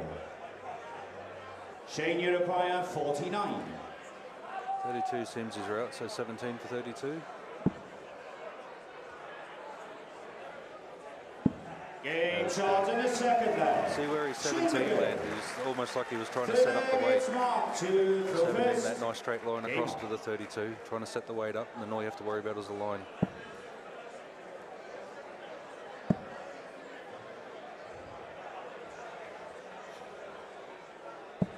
.28. I almost think Barelli needs to throw quickly to achieve the best results. When he's slowing things down, the darts seem to be dragged either left or right. 58. It's a bit of an odd one. Like his second shot's a lot faster than his first. 45. But I'm not sure if he's scratching for a rhythm or he's just a little off balance and trying to throw through it. But as you saw with Anka, it could be just a little bit of bad luck and you're getting frustrated. 56. And down for 19s. Smart play, moving back up. 59. Shane seems to have a very good game with him. Like he knows where his numbers are. He knows how to manage the board. His scoring's on. 140. His doubles are very solid. You know, his 32s and his tops are good. 45. You get these done straight. That's a beautiful dart. 85. I would have looked at the bull for the last one to leave the 127. But if he was feeling confident for the 140, can't begrudge confidence, but confidence and percentages is a reason why percentages always come out on top. Yeah. Mark Europaya, 147. Have to use the board correctly. He's already hit 130. He was looking for a 147 checkout. Fortunately, it eludes him. 140. To win in style then, Shane McGurk wants 140. The Rob Cross route, double 16. That's Wonderfully shot from Shane McGurk. And the Irishman has laid down a proper marker at Lakeside this year. We knew that he was playing well coming into this. We knew he had high averages in him, and he has hit the highest average of the tournament so far, as well as the highest checkout. For Mark Barelli, it's yet more Lakeside misery for him. 7 defeats in a row. Watch out for this lad. It's the arrow Shane McGurk who's through to round 2. Ladies and gentlemen, a massive round of applause first for Mark Barelli.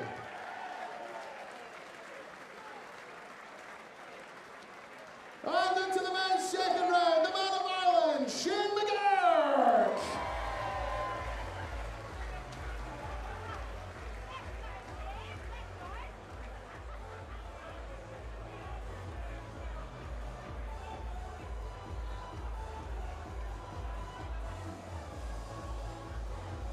Well, ladies and gentlemen, another quick-fire match means we do have a little break between games again. We are due back on at 3:30, so we have half an hour. And I'm sure our DJ Ray, up in the gods up there, will keep you all entertained for the next half hour.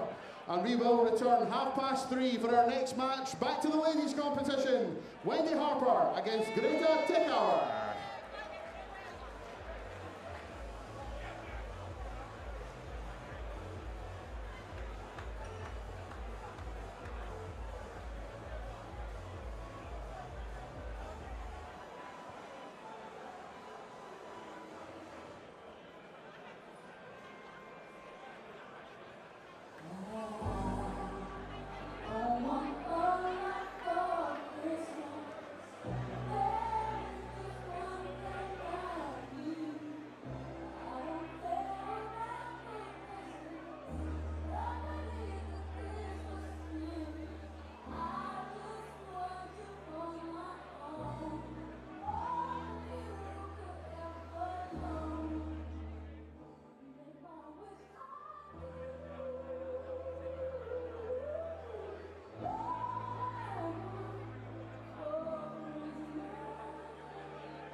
We return to the ladies' competition here at the 2024 Mission WDF Lakeside World Championship. And we welcome to the stage the winner of 7 world ranking titles this year, the reigning Kaunas Open, Tallinn Open and Lithuania Open champion from Hungary, Greta Takawa!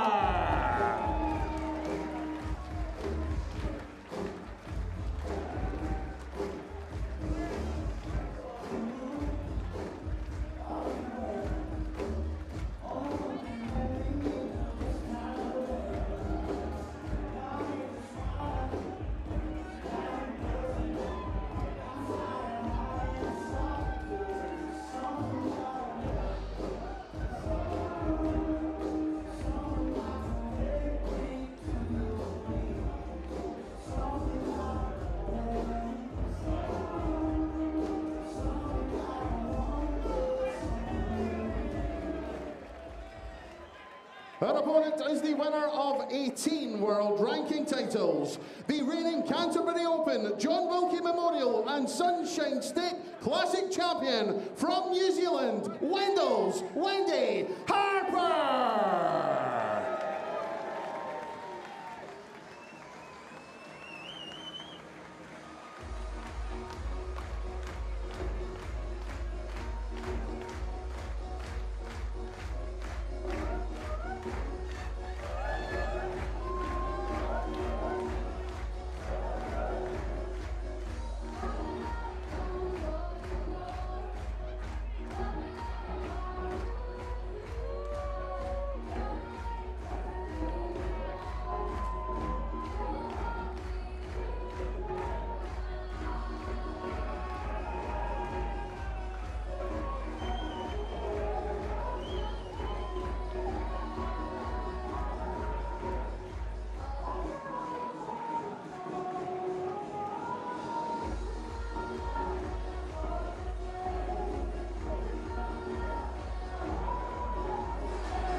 Well, this is a clash of darting generations.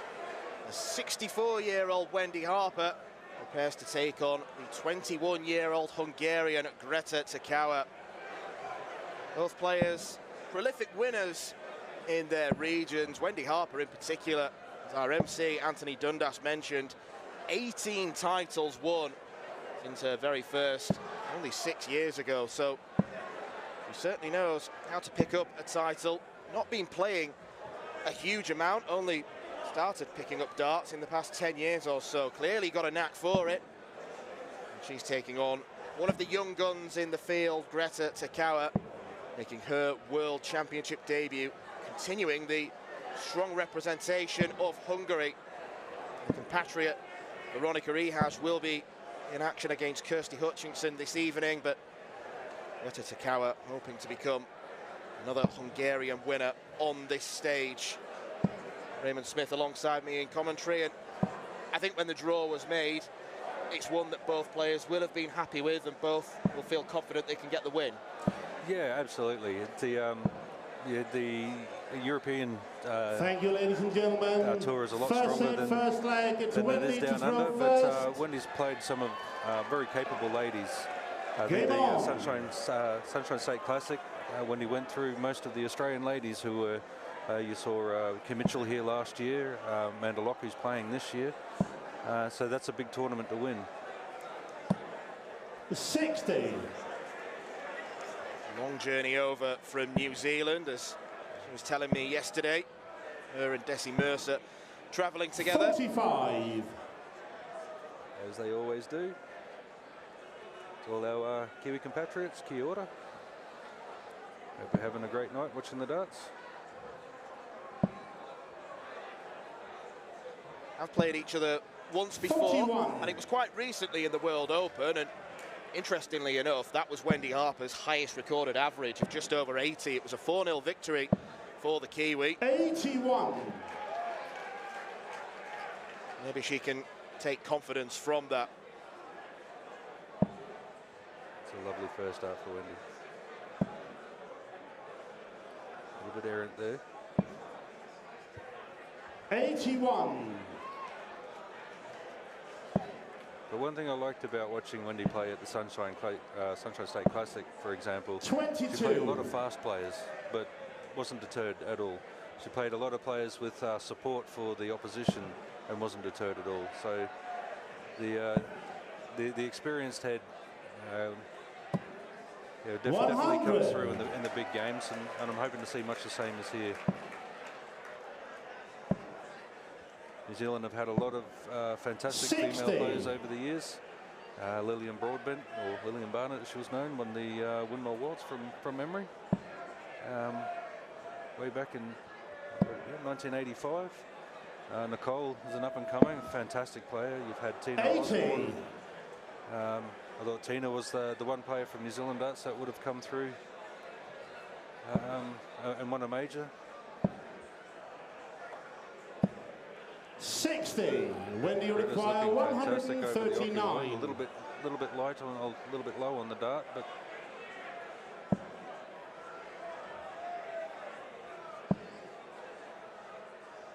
and down for the 19. 59. Decent enough start from Wendy Harper. Greta not yet down to a finish. 45. Wendy Harper barely had any chances in her Lakeside bout last year. She only had 2 darts at a double. That was in the opening leg against Kirsty Hutchinson. To win a leg at Lakeside. 60. Did look a little bit blocked with the other 2 darts. I was about to say, would have been a good one to get across. 100. When do you require 20? Down for double 10. Good test of line early. We'll get the weight.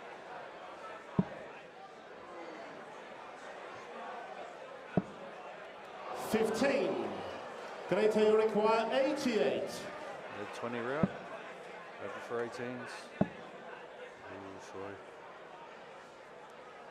64 to rip. 31. A little bit tight on that one. When do you require 5?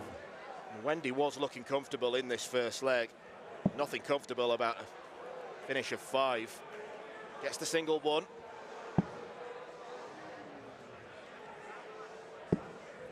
Three. Split.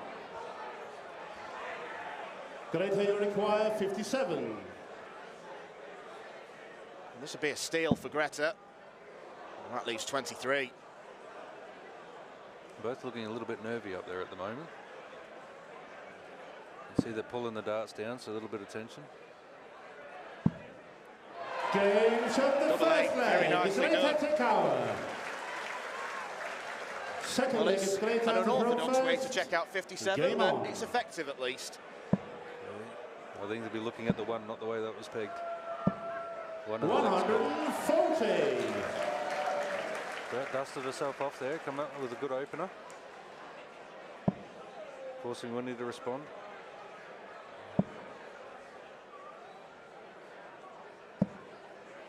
$38. That's unlucky.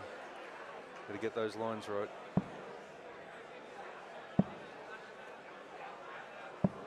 But got away with it. 43.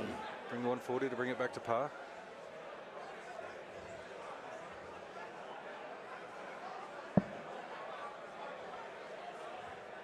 It's a good one there. Let's get on those angles. 100. It's a no-nonsense throwing style that Greta has. Very powerful follow-through.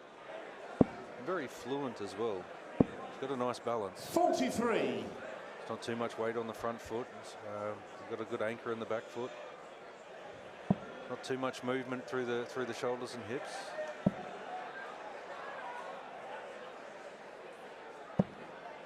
$81. Wendy's starting to find some triples, but also finding a 1 and 5 with them as well. So is Greta. 41.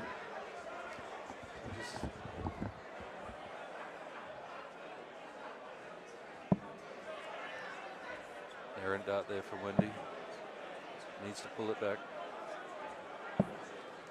26. And see, she's a little bit disappointed with that one.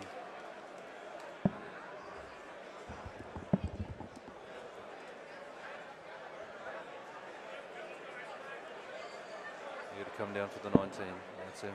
54. It's not going to leave a finish, but it leaves a nice 140 to set up a finish. So with the Wendy back on 256, you're about setting up the next shot. Trying to play 2 shots in front. 98. I'm guessing she mustn't have liked the lie of the first dart that was in the treble. That's why she switched. 60. When you require 158. We're going to bring 60s to bring 38 into play. See the frustration clearly in the second leg. 82. Greta, you require 120. Greta's looking really focused. That first start landing really shallow at the 60. moment. When do you require 76? But again, with that rhythm, throwing nice straight darts. 76 for Wendy. That's a great dart. Wendy's lines should be really nice. Oh. No score. Greta, you require 60. It's a shame because the treble 20 was excellent. Greta looking for tops. Can she use that as a guide? Oh, it's 30. just the wrong side of the wire. Wendy, you require 76. Take 2 then for Wendy Harper.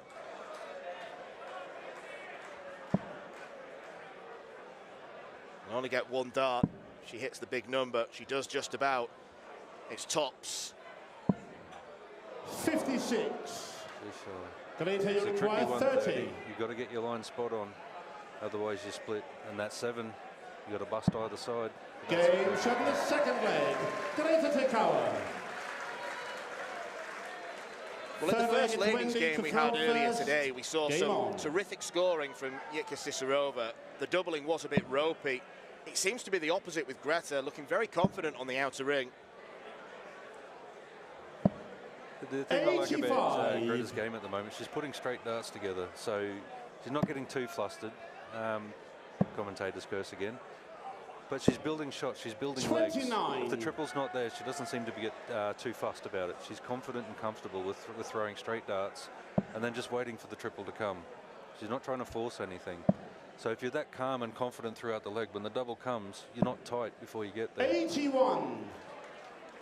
You're just staying in your little groove. You know where you are in your game. You know what is and isn't working. And so when you get the shot... 100. So when you get the shot, you're ready for it. I think we noticed that a lot with some of the games last night. Everybody seemed a little bit edgy. So they're chasing the treble the whole leg, and when it wasn't there, they're at the double. They're chasing the double again. Much the same as they were the triple. So they're getting tight, they're getting nervous, they're pulling darts on the inside, leaving odd numbers like 13s and 60. 5s.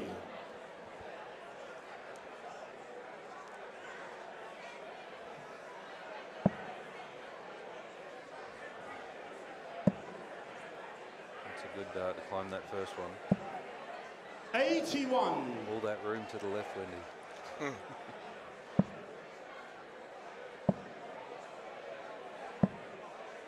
83. Well, she's got a slight advantage in this third leg.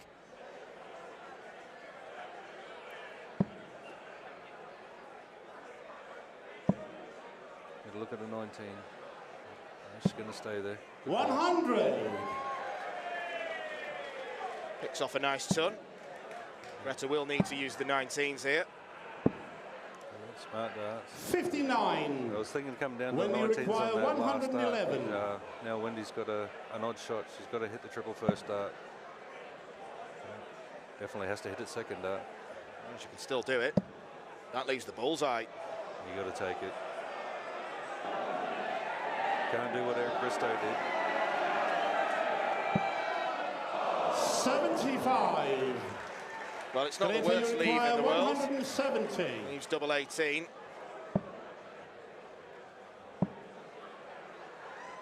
The percentage shot probably would have been to lay up, but Wendy wanted to win her first Lakeside leg in style. Every time everyone says, oh, you should lay up, I think about that 138 from Keith Della. Never lay up. That's Game, set in the third leg, Wendy Harper. This will feel a lot better about himself now. Throw first. Game on. It's merely a hold of throw, but keeps Greta interested. 100. Come back to open up when you're 2-1 up. You just want to come down in tons.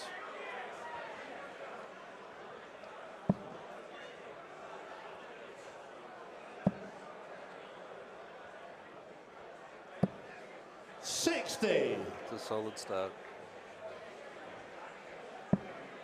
You start off with a ton and your opponent starts 60. You don't want to make a mistake because now you're bringing it in. Wendy hits a ton here. She's going to take the lead. But be on the right side of the number there. So you hit a ton, you can finish in 6 starts, whereas Greta can't. 36. So Wendy's just given a shot back there. Yeah, lateral drift from Wendy Harper. Did make a debut last year as 100. A seeded player. She was number 6 and got given one of the toughest draws, you'd argue, in the form of Kirsty Hutchinson. Being a bit of a reversal of the Kiwis because Nicole Renault is a seed this time, as is Desi Mercer. Wendy 81 to play in round 1.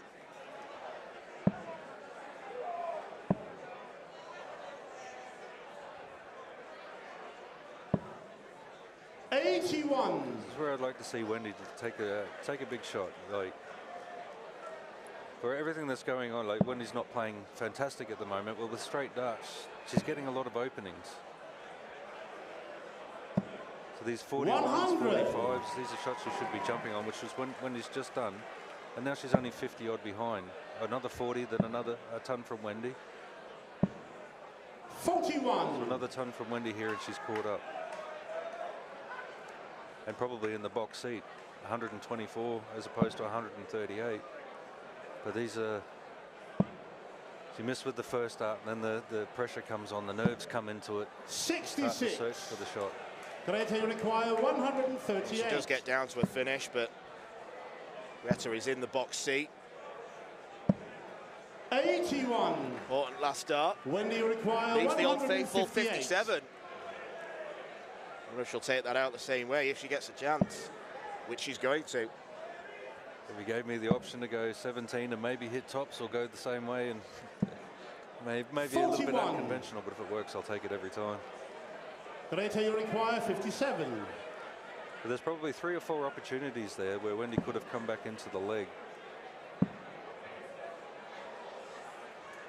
just that first start's let her down. The top's here for Greta. 37. We can see from that angle the way that Greta's darts land in the board. They do lie quite flat, so if she misses above tops, it makes it a lot more difficult. One thing I marvelled about Phil Taylor when his first start was above the treble, and you could just see it on the back, and it's hanging over the treble, but he could still put anything he liked in there. 45. So I might be blocking half the bed, but I can still throw another 7 in there. She'd be right. You see the same with Luke Humphreys these days. He somehow manages to bulldoze through darts that look like blockers. Went for the split. Before 16. Wendy requires 72. Chance now for Wendy Harper, who could have won this set already. She's had darts at the double in all 3 legs so far. So you went 24 to. But there's been plenty of opportunities for Wendy to capitalise in this leg, and this is the opportunity a must take. And Game on the 4th leg, Wendy Harper. Good finish from Wendy Harper. And after losing the first 2 legs, she's now favourite to take this opening set. Game on. That's a good start to the.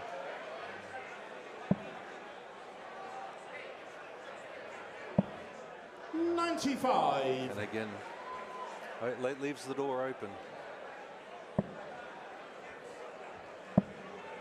Greta's pulled a lot of darts very, very low.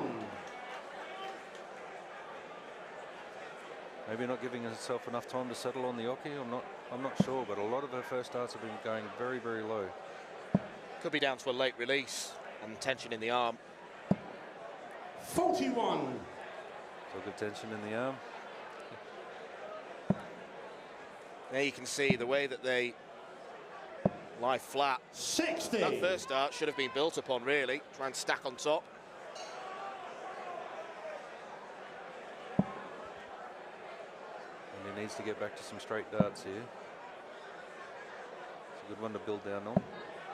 41. But you can see when he's just got her darts out and Greta's ready to throw, so maybe that little bit of a delay is causing a little bit of extra tension, and as you said, releasing that little bit too late.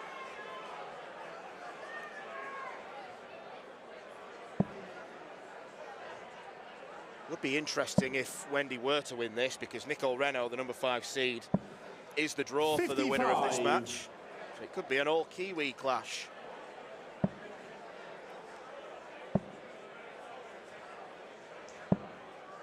$26. I'm not sure if that'll be a positive or a negative. I think if you're playing somebody that you're familiar with, you get a little bit more comfortable, but some great darts from Wendy. 140. The crowd are into it. Oh.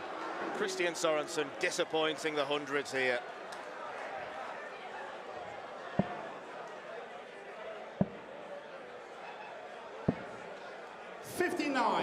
When do you require 129? You got to set it up. Are we going to go for it? 60 for Bull. Yeah, over to 18s. 57. 72 was kind to her last leg. Greta needs a nice 140 or at least a ton. 44. It's not enough to apply Wendy pressure. requires 72. Wendy Harper took out 72 expertly in the last leg. We'll have to do it a different route. Angle 16 leaves tops for the opening sets. 52. Greta, you require 146.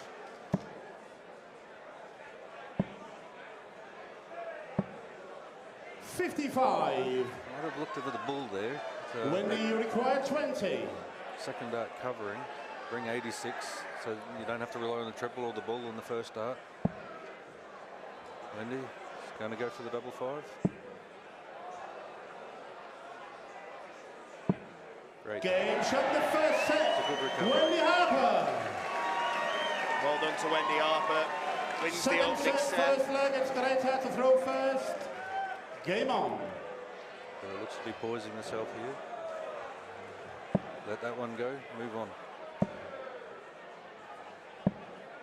45. The good thing from Wendy Harper's point of view is she's giving herself lots of chances at least. She could have won all 5 legs that we've played. Yeah, again, it comes down to the discipline, I suppose. The critical shots. And Greta started off with a ton, and then Wendy went 45, and then Greta's backing it with the 41. It gives Wendy that opportunity. And vice versa as well. It comes down to discipline. 60. It's one thing I like about my game. I do boring better than anyone else in the world. I'll throw 20, 20, 20 all day, because I don't want to give anyone that opportunity.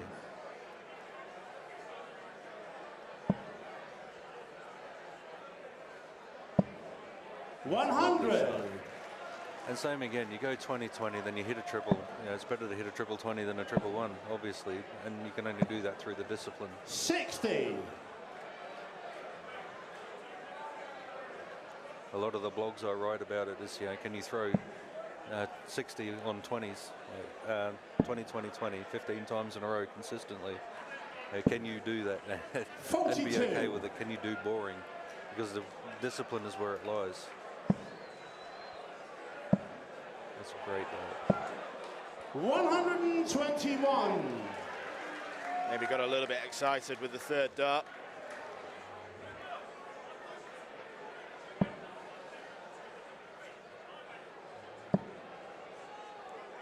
It's a good dart from me. 81. It's probably cruelled herself a little bit there. Now we've got to at least have a change in in position. 60. And that's the difficult thing about it. When you get into these games, you want to try and keep a rhythm. You want to try and keep a momentum. Having to move around the board so much is difficult to keep a range, to keep a rhythm, to keep a momentum. So the 1s and 5s really hurt. 41. The last thing you want to do is when you throw a perfect triple 20 first dart is think, oh, I need to move over to a 19 or an 18 here to give myself the percentage shot. You just want to keep going at it.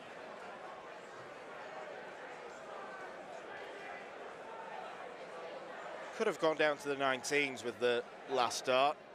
96 numerically higher, but regarded as an easier checkout. And again, if you hit that, if you think you're going to hit that triple 20, you want to chase it and set it up. Greater you require 95. And this is where it comes down to game management from the first dart.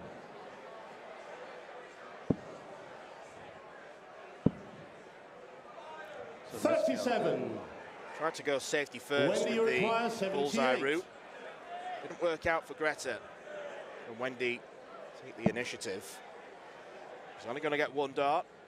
Ooh, she tried to set the sider. 38. Well, she was making sure that it was a safe 20, but just went far too much in the other direction. Back in our league, it's called a seagull. 38. She'll come back for tops. Wendy, you require 40.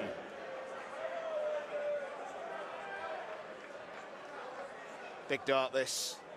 It's a good line. You can use any one of those two. 20. Greta, you require 20. Set up, and she's got a very high kick on the point when it comes out of her hand. Thought maybe if we can get one to bounce off those darts, it'll slide in. No score. Wendy, you require 20. Greta opting to bust rather than go for a very difficult low number double. Back up for double 5. Game to the first leg, Wendy Harper. Second leg, it's Wendy to throw first. Game on. A little bit more composure there from Wendy.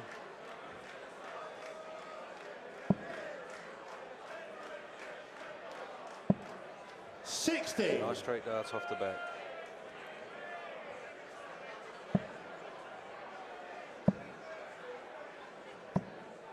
$81. There's only 21 difference in there, and there's a triple 20 in there from Greta. But at the same time, Greta will be thinking, oh, I don't want to lose too many darts. Whereas Wendy's throwing nice and straight, she's thinking, oh, I just want to keep building 60. on the leg. So 20, 20, 20. Do the boring stuff, build into the leg. 30. So now you have a look at, there's a triple 20 in the first shot from Greta, but after 6 darts, Wendy's in front, just going 20, 20, 20. It's a great pick. 121.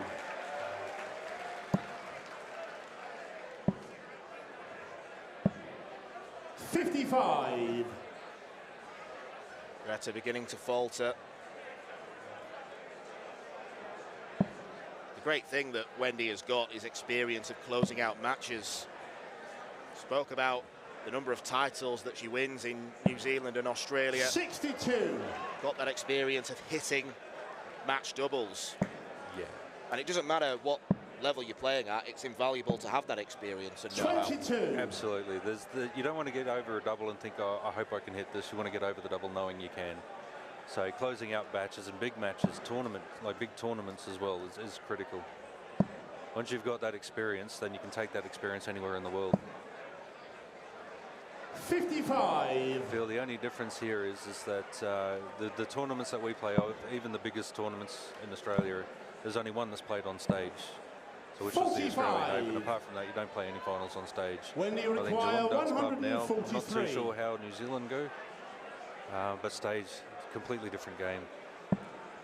But if you're standing over the double and you're saying to yourself, I hope I can hit it, you're probably doing yourself a disservice. Knowing you can hit it, that's where, again, your practice, your discipline.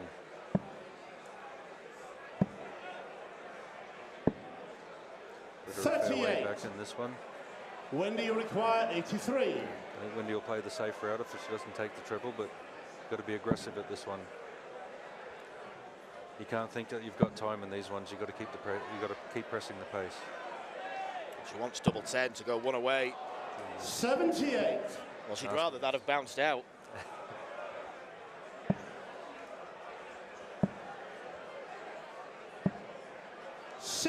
Solid set leading in. Wendy, you require 5. She can back up 3 straight darts, because that's all you need to finish a 170 is 3 straight darts.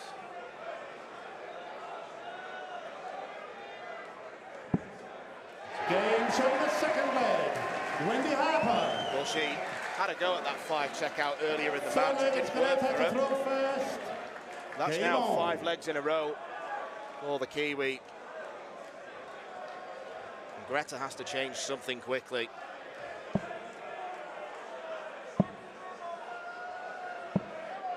$85. Just that little miss that gives Wendy an in.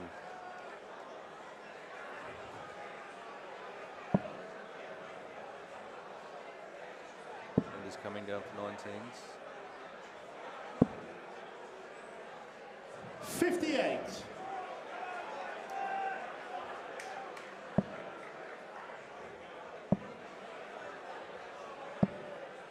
$60. It's a good backup.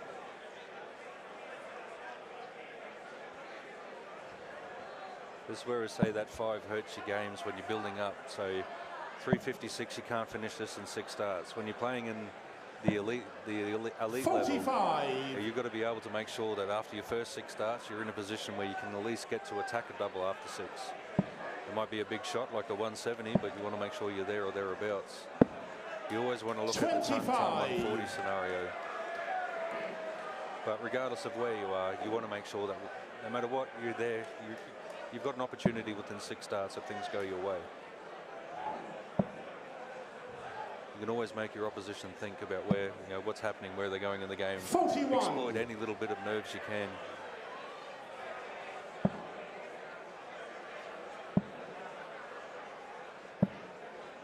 $36. Again, Greta's let Wendy in on this one. Treble-less since the first visit in this leg. Wendy not really taking advantage. 60. Straight darts, she's just grinding away. And as Mark really in the earlier game, just sat in the pocket and waited. 60. When he got his opportunity, just pulled out that 130. That's all you need to do. But here again, when he throws 3 straight darts, hits the 60. But 3 straight darts brings it back in line with where Greta is, just through grafting away. 140. That's a great shot from Wendy. It is. It leaves a big finish. Maybe a little bit of bull. 100. Wendy, you require 157. Treble 20, treble 19 and tops. Falls at the first hurdle, but 2 treble 20s would leave double 18. 41. Greta, you require 135. A little bit to think about. That's a nice start to start. You go the bull or 65. Wendy, you require 116. Choices here. Nice and straight, I'd say. 60 for 36.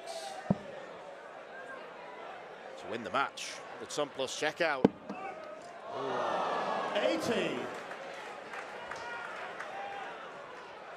A bit of a quicker dart from Wendy there. Well, hopefully she can retrieve it. Yeah. I remember having a similar issue against Davey Van Greta, Balen. you My require flights kept falling 70. off. It drove me mental when I played him, and I couldn't find the flights, and I went down on that little gap there. 31. Wendy, you require 36. To seal her place in round 2. And a meeting with her compatriot, Nicole Renault. Taking her time. Hit double 9 in the first set. split. 28. That's the danger with 36. But I'm trying to avoid 39. leaving 36 as much as I can. Greta's chosen to leave it. James on the third Paige leg. hits it. Greta Takawa. Well, that stopped the rot at least. 5 legs in a row were won by Wendy Harper, Fourth but leg, Greta it's Wendy Takawa to throw is first. digging in. Yeah. Game on. Just need a break here, and then she's on throw for to take the set back and square the game. Wendy's having other ideas. 85. 5's let Greta in.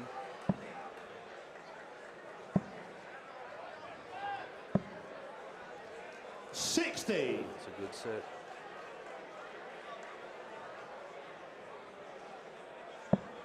Regardless, I've been quite impressed with the way Greta throws. Her balance, her control, it's fantastic. I wouldn't be surprised shots like those. 19. Start building a few big shots in here. I wouldn't put a comeback past her. 66. Pick up. Technically, there doesn't look to be anything wrong with the throw. It looks fluent. There's a strong follow-through. Yeah, don't know if it's just a little bit too much tension in the fingers. Like your grip's supposed to be nice and loose. The dart's only just sitting in your hand. You grip that tiny little bit too much, and then that's where you can start to 100. fall. You get that tension that will crawl down your fingers and into your wrists and forearms. But technically, you have a look at the release. It's nice and 26. full. The fingers are pointing at the target at the release.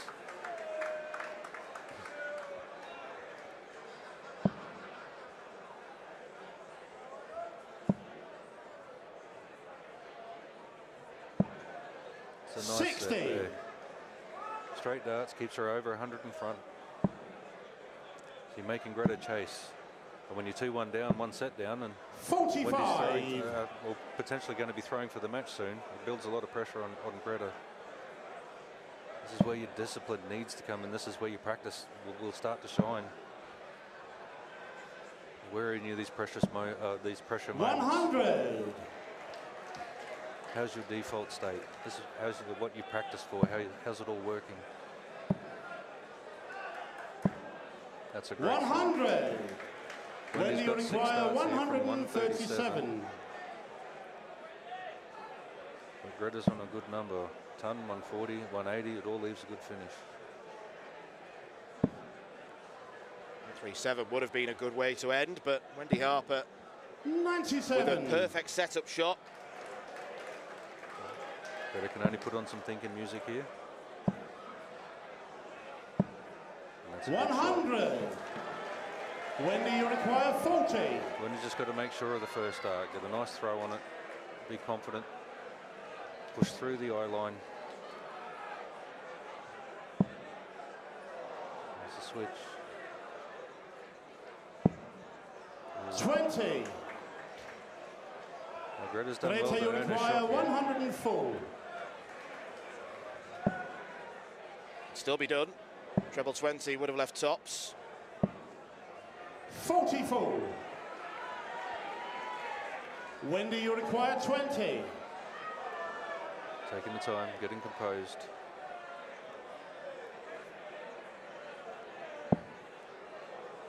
Double 5's been good to Wendy. And it is again. Game. Shot. It And the certainly match. is. Wendy Harper through to round 2. Experience triumphs over youth. And in truth, Wendy Harper was the better player throughout. She laps up the applause from the crowd. She had darts to win all 9 legs that were played. She kept digging in there, kept giving herself chances, and in the end, Greta Takawa did not have any reply. Ladies and Wendy gentlemen, Harper a goes massive round of through. applause for Greta Takawa.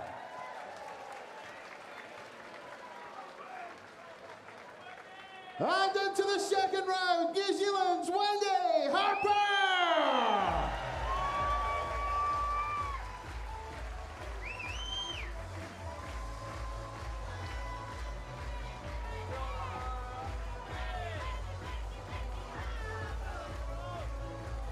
Well, ladies and gentlemen, 4 matches down, 1 match to go. We will be back in 10 minutes' time. 10 minutes for our final match of the session. See you then.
We return to the men's competition here at the 2024 Mission WDF Lakeside World Championship. This is the home of World Darts. This is Lakeside. We welcome to the stage the former Torshallen Open champion, the reigning Estonia Open and Nordic Cup Open champion, from Sweden, Lion King, Björn Leon.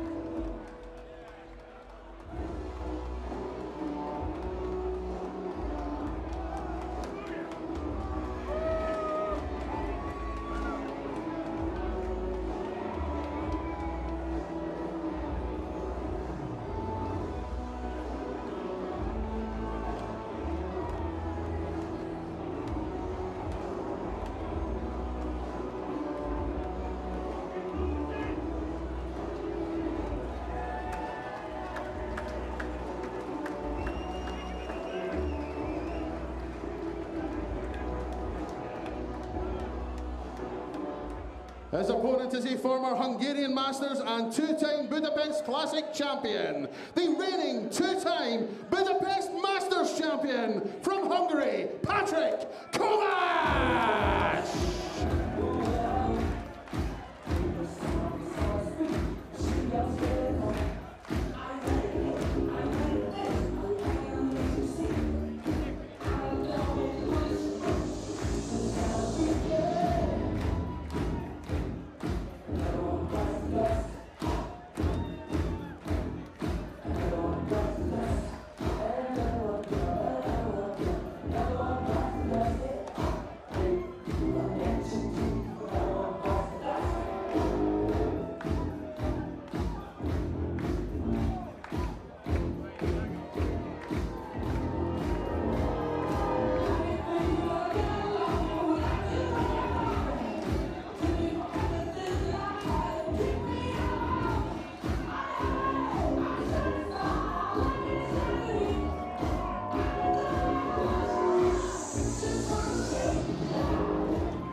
Well, it's not necessarily the most positive walk-on music from Patrick Kovacs, unless that's the message he's sending to the man in your picture, Björn Leon.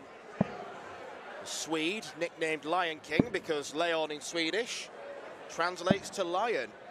Always helpful when deciding a moniker. Winner in the Scandinavian region, in Estonia and the Faroe Islands. Sweden, a nation that has produced many good dart players over the years, and we've got a couple more in the draw in the form of Edwin Torbjörnsson and last year's semi-finalist Dennis Nilsson. He's coming up against Patrick Kovacs, who's had much success in his homeland, winner of 5 titles in Hungary, returning to Lakeside after a disappointing first-round exit last year at the hands of Jim Widmeyer. Hungary is a nation that is looking for that breakout start. And Patrick is hoping to be that. He was hoping to be the first Hungarian to win on the European Tour. That didn't come to pass. Nando Mayo took that honour. Patrick Kovacs is a very capable player on his day, Andrew Sinclair, and he'll be hoping for a decent run here this week.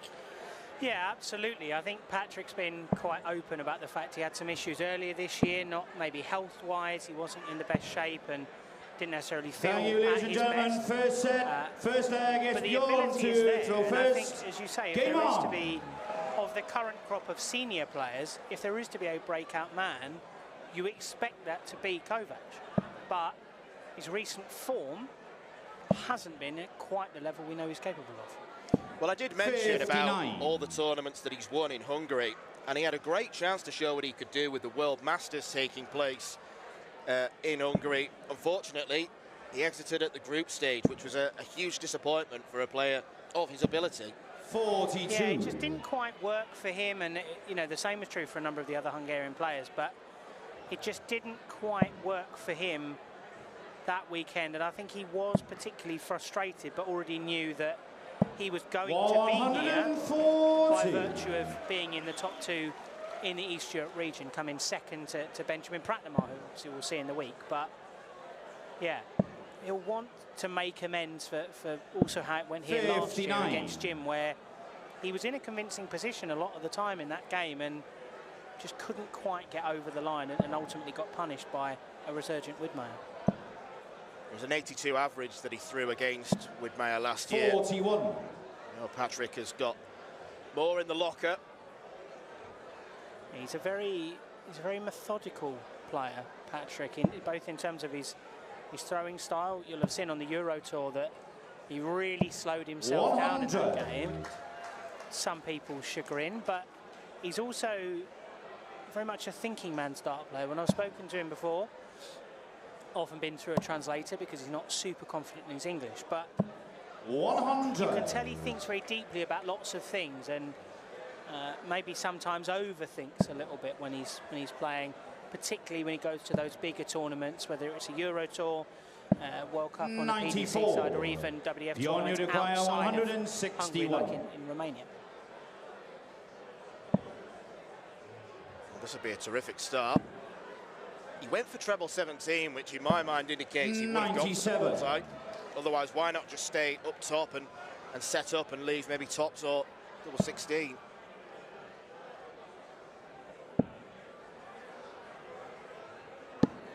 $96. Bjorn, you require 64. A bit of pressure on this 64.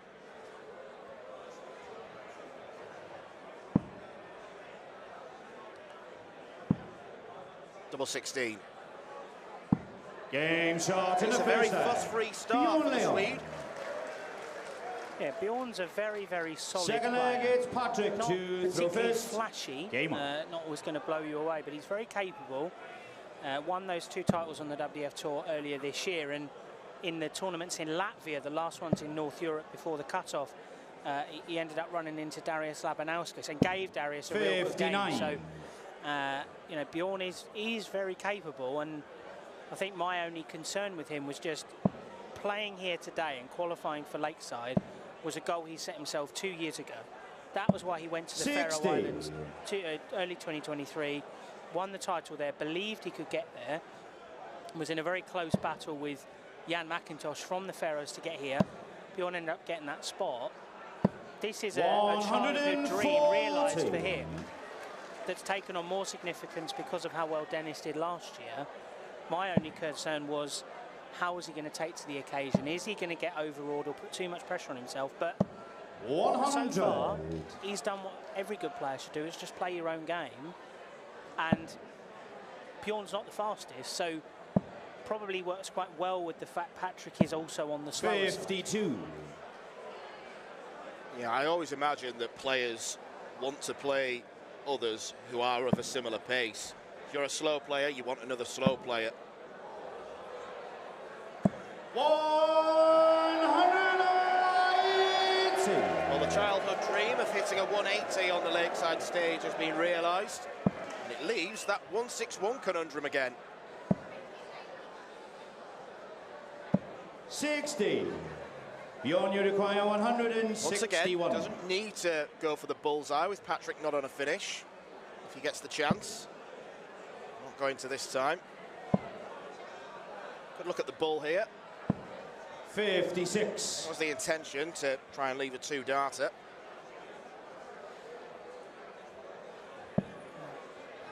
I think with Bjorn, he's very effective in that he will just constantly find sort of one treble per visit and keep himself ticking over and create what, I know Ray's been talking a lot about cricket to you on commentary, create what on cricket you would refer to as a bit of scoreboard pressure, right, where if he's constantly chipping away at you, you then have to find something, and then maybe you start reaching 45. and a shoulder creeps into it. Patrick, so, you require 145. He's not going to be a pushover for Kovacs. That certainly wasn't going to be what he thought when the draw came out, and so far he's looked much more comfortable up on that stage. 121. Nice setup. It may not Bjorn, matter. you require 60. Bjorn needs a big safe 20, but not safe to the point where he misses the board like Wendy Harper did in the last match. That's a good dart. Fortunately, it clattered in to the first one. Double 10 can't be found either. So, Patrick Kovacs has got 3 chances, and this is what he did in that European Tour game in Czechia against Jermaine Wattimena. Kept going back to his table, kept wiping his hands on his towel, really steadying himself. Will it work?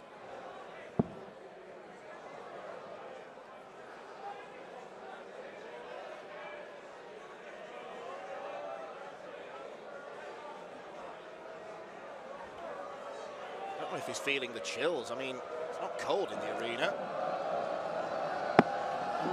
12. No, certainly not. And I think I spoke to you before this game Bjorn, started. you require I had 20. a quick word with Wendy Harper after her game, and she'd certainly felt how warm it was up on that stage and the effect it had on her. So, yeah, I think there's a...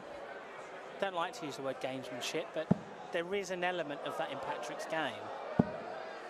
No score. Yes, but Bjorn, we saw how close it was. Patrick, you require 12. Game shot to the second. Sneaks it in the bottom corner. Kovacs. Patrick Kovacs levels the first trophy. set up. I think it's worth mentioning, you mentioned the World Masters earlier. Great job the Hungarian Federation did, taking that iconic tournament to a new country for the first time.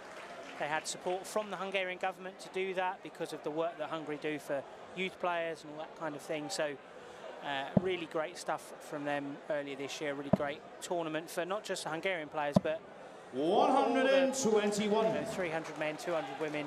I think there's 900 plus players in total that were able to compete for those titles, and you know, we'll see 3 of the 4 World Masters winners in action here this week. So 100. great job to them, and obviously Patrick, seen Greta already, but Patrick is one of their main hopes for progressing the sport even further. As there was last year, there's a big squadron of Hungarians taking part. They all arrived the other day in their special Hungary emblazoned jackets. Yeah, the third of the senior players, Monica Rehash, playing tonight. And then, yeah, their latest youth prospect, Balázs Soták, part of the Mission Academy. Daryl Fitton's told me lots of good things about Balázs. He's got very high hopes for him. Still just 14, so interesting to see what he can do in the Boys World Championship when that gets underway on Thursday afternoon. Yeah, he won the boys tournament at the Dutch Open earlier this year.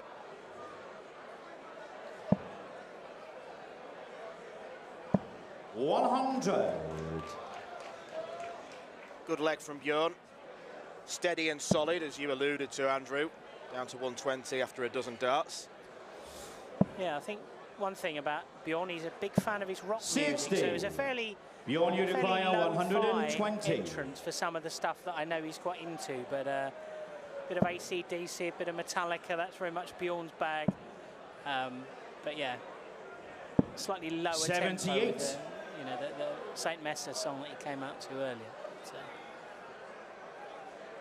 Maybe that'll change as the week goes on. It'll get heavier and heavier. Providing he gets the job done, of course.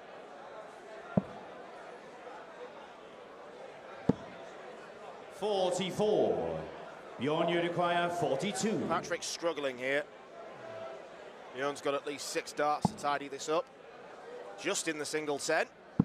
And that's right in double 16. Bjorn Leon. Fourth leg is Patrick to throw first. I heard you and Raymond speaking about this earlier in Mark Barelli's game.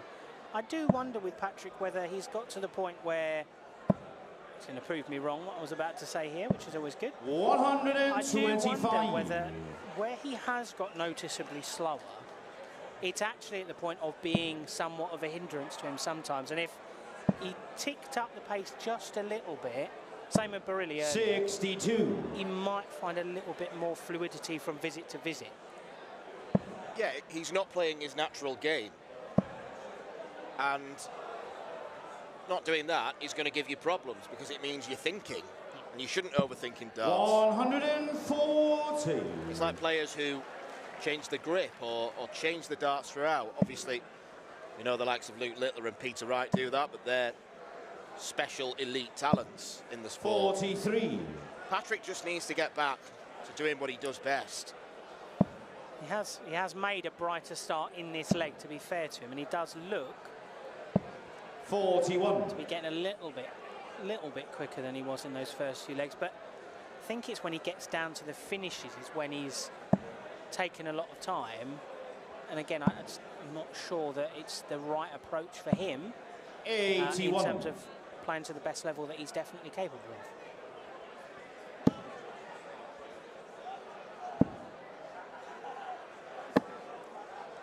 Ooh, that's a grandfather clock, which was never going to touch the Zijlstra, so it doesn't count, sadly. Leaves him on an awkward 1-2-9, but Bjorn's not going to get to a finish. 140. Patrick, you require 129.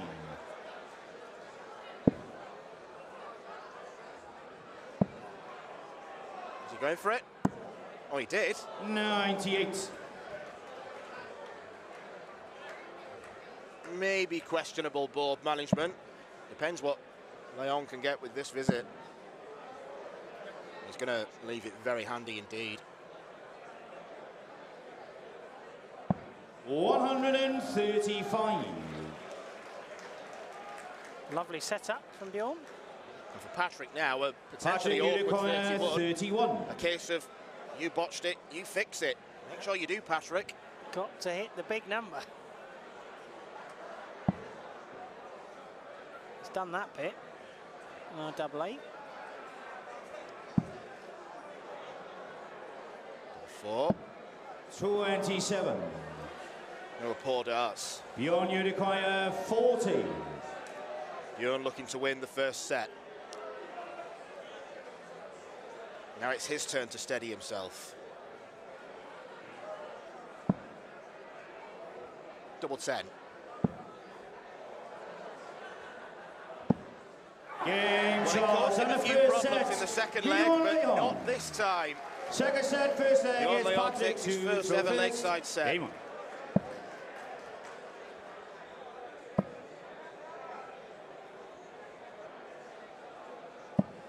24.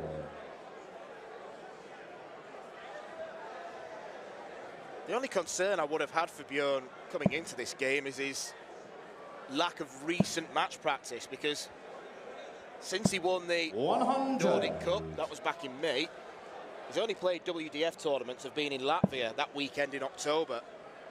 Whereas we've seen quite a few players today. As Patrick hits a 180. We've seen quite a few players today whose most recent tournaments came last week or in Ireland earlier this month.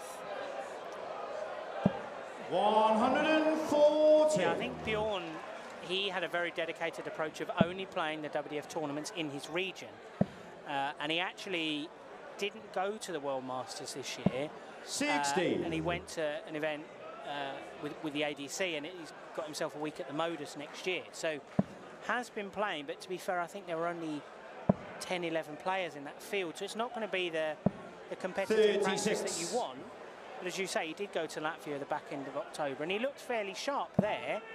And obviously, you know, he's going to have been practicing hard, but not played 96. as recently as you know, Patrick has done. Although Patrick didn't go to the Czech Open last weekend either, which I found strange. I thought, looking through the 500+ entries they had in the men's Czech Open, that Patrick would have gone. It's not the hugest journey in the world to Prague. Patrick, you require 141. Yeah, I thought he would have gone for some practice, and it's a fantastic tournament that Yuri and the team run in the Czech Republic, but no, he didn't make the trip, which I did find strange. 50. Bjorn, you require 140. We saw this one done earlier. Not to be this time. Yes, the biggest checkout of this year's Lakeside so far. The match-winning one from Shane McGurk. 60. Went the Patrick, you Cross require 18s 91. route. Patrick looks like he's going aggressive. Hits the treble 17 to leave tops. Can he sneak it underneath? 71. Over-adjusted. Bjorn, you require 80. Big break opportunity now for Bjorn. Should get one dart at tops. Now, the last time his darts were in this position, he clattered into the one below. 60. Patrick, you require 20.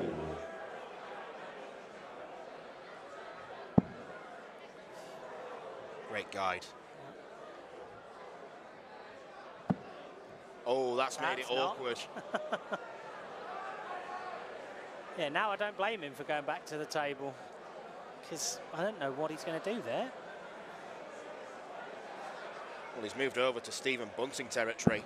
No score. Far to the right-hand side of the Bjorn, you require 20. Now it's the tall Swede back in the driver's seat. Sporting some very impressive ink there, Mr. Leon.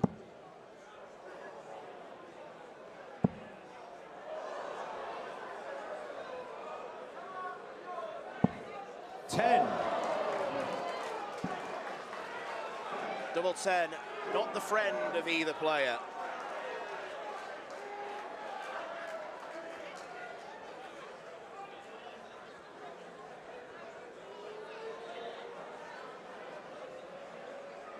Both players enjoying a drinks break. Patrick, you require 20. He's certainly not going to be hurried, is he, Patrick Kovacs? He does things at his own pace.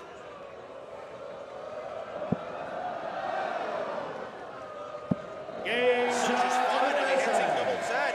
Patrick Kovacs. Seems to be Second leg is Bjorn to throw motioning first. something Game to on. the large Hungarian contingent watching him on. Wasn't quite a celebration, it was sort of mild consternation, I think. Yeah. From Mr. Kovacs. 100. But Bjorn had been fairly efficient on the outer ring up until then, and clutch of near misses. Wonder if they will prove costly 96. for him in this second set.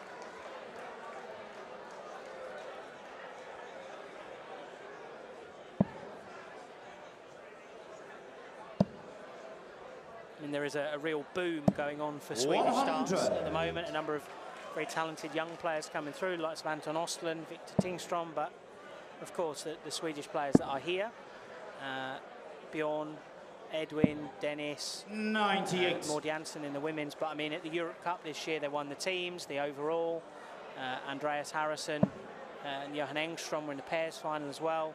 And Johan's partner, Kirsi Vinnikainen, will be playing later on today. But 55. there's a number of incredibly talented Swedes. And of course, Jeffrey de Graaf now representing Sweden back on the PDC as well. So they're doing really great stuff over in Sweden. And yeah, obviously big supporters of the WDF system 54. as well. Yeah, these have become two darts-mad nations over the last few years. I would 55. heartily recommend the Swedish Open to any viewers who are considering WDF tournaments next year. One of the best run competitions on the circuit, Swedish Open. They do a great job in the city of Malmö. 134. Just a short train journey from Copenhagen. So yeah, very worthwhile. And now ends the broadcast for the Swedish Tourist Board. 89. I'm sure they'll slip you a few quid for that. Patrick, you require 119. Start on the 19s. 12 or treble. Leaves the bullseye.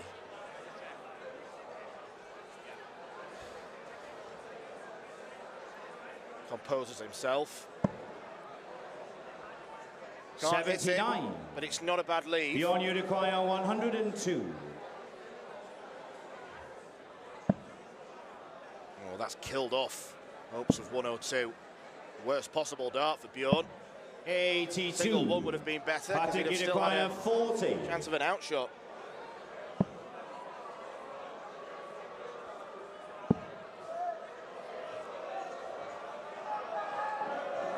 Double 10 proving troublesome. 20. Bjorn, you require 20. Some real frustration there from Patrick. Not just the missed doubles, but walking to the table, talking to himself. Again, I do wonder whether he's got in his own head a little bit, and he's maybe putting too much Patrick, pressure on you require himself. 20. And it's not quite clicking.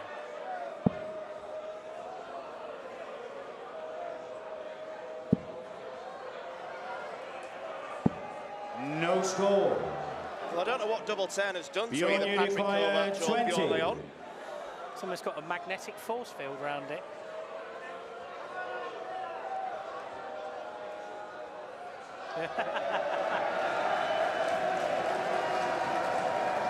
There's the rock and roll fan in Leon.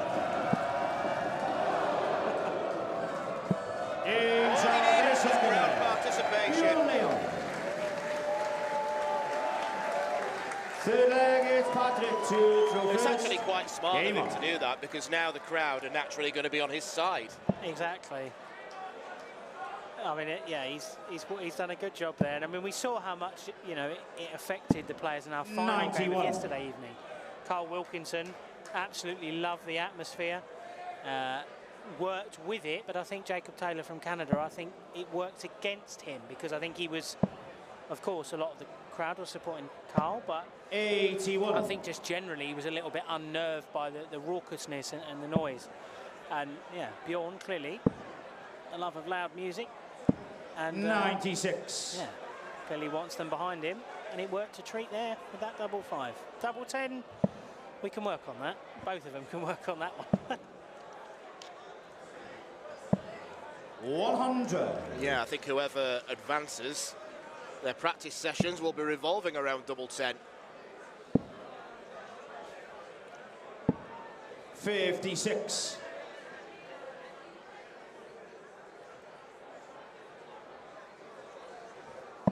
Not an easy task awaiting the winner. The number 2 seed, Jimmy Van Schie, but the bookmaker's favourite. 140. And he's involved in Moda's finals night tonight. Absolutely. So that's perfect preparation if he can get the job done in Portsmouth. Absolutely. I mean, Jimmy, he's very much seen as the man to watch in this competition. 132. A very different speed of throw to both of the men here. Which, you know, we spoke earlier about similar styles, similar pacings, how they work up. But I mean, Jimmy is the man to beat. But Patrick, you require I 126. certainly don't think, you know, as the man who's leading right now, I certainly don't think Bjorn's going to be daunted by that. No. Might be daunted by double 6. 120. Well, it's on the same side of the board as double 10. Bjorn, you require So no wonder it didn't work 97. out. Double 19. Great dart, double 12. 85. Bjorn's had darts to win every single leg of this match so far. Yeah, it's been a very assured debut from Bjorn. No real signs of nerves at all. Patrick, you require 6. And he's not been put off particularly by Patrick's speed or lack thereof. It's almost aided him. In shot in the third leg. Patrick Kovacs. Don't underestimate how good a dart that was at double 3. Oh. It looked blocked by the 2 that fell beneath, and he somehow managed to navigate Fourth it. leg is Bjorn to throw first. Game on.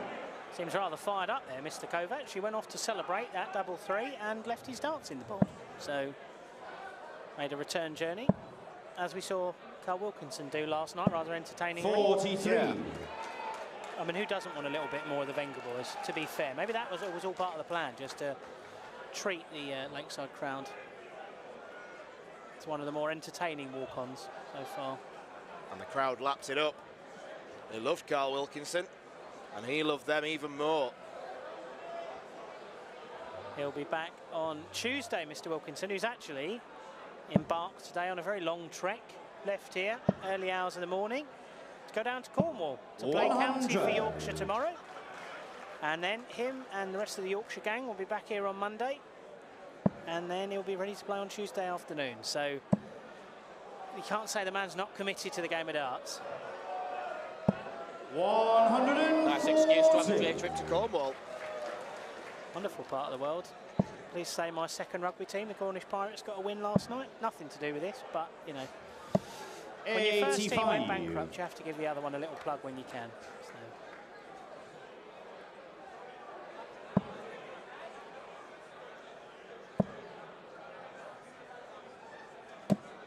83. Yes, massive deflection.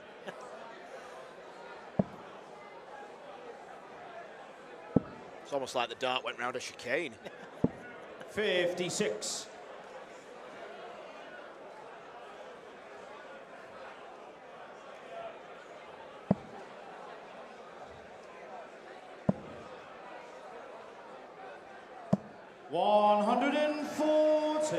Very strong scoring leg here from Bjorn. And a little bit straighter and tidier. A couple of 140s. I mean, you heard Raven in the previous game with Wendy talking about the importance of throwing straight and just being able to consistently stay in that 20 bed, or, you know, do a Madars Rasmussen and go down on the 19s. But I think Bjorn's had a better job of that so far in this game than Patrick, who sometimes feels like he's not in full control of everything. Loads of room to the right. Just lost the weight of dart. And look what he's left. Bjorn Uniquire 40. Bjorn might leave it as well. He drags this low. In shot and a forfeit. Bjorn Leon. Very good from Bjorn Leon. And he now puts Patrick under maximum pressure. He loses this leg and he's out of the tournament.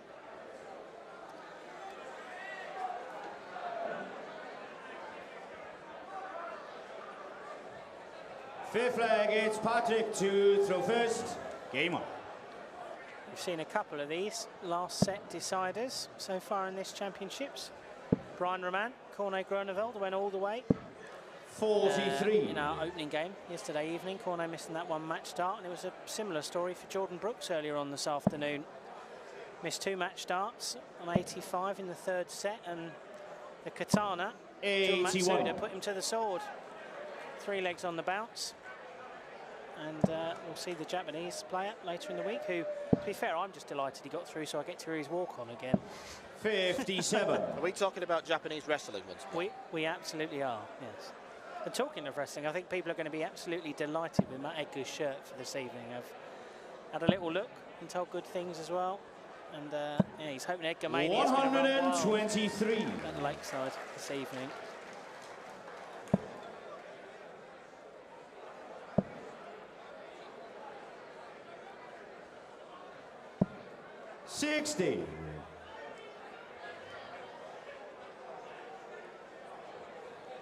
Bjorn stolen the darts here in this leg, and that's certainly going to help. 83.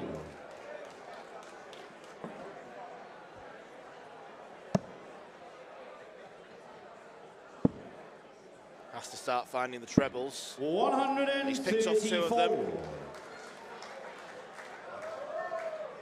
Bjorn will be looking for at least a ton to get down to a manageable finish.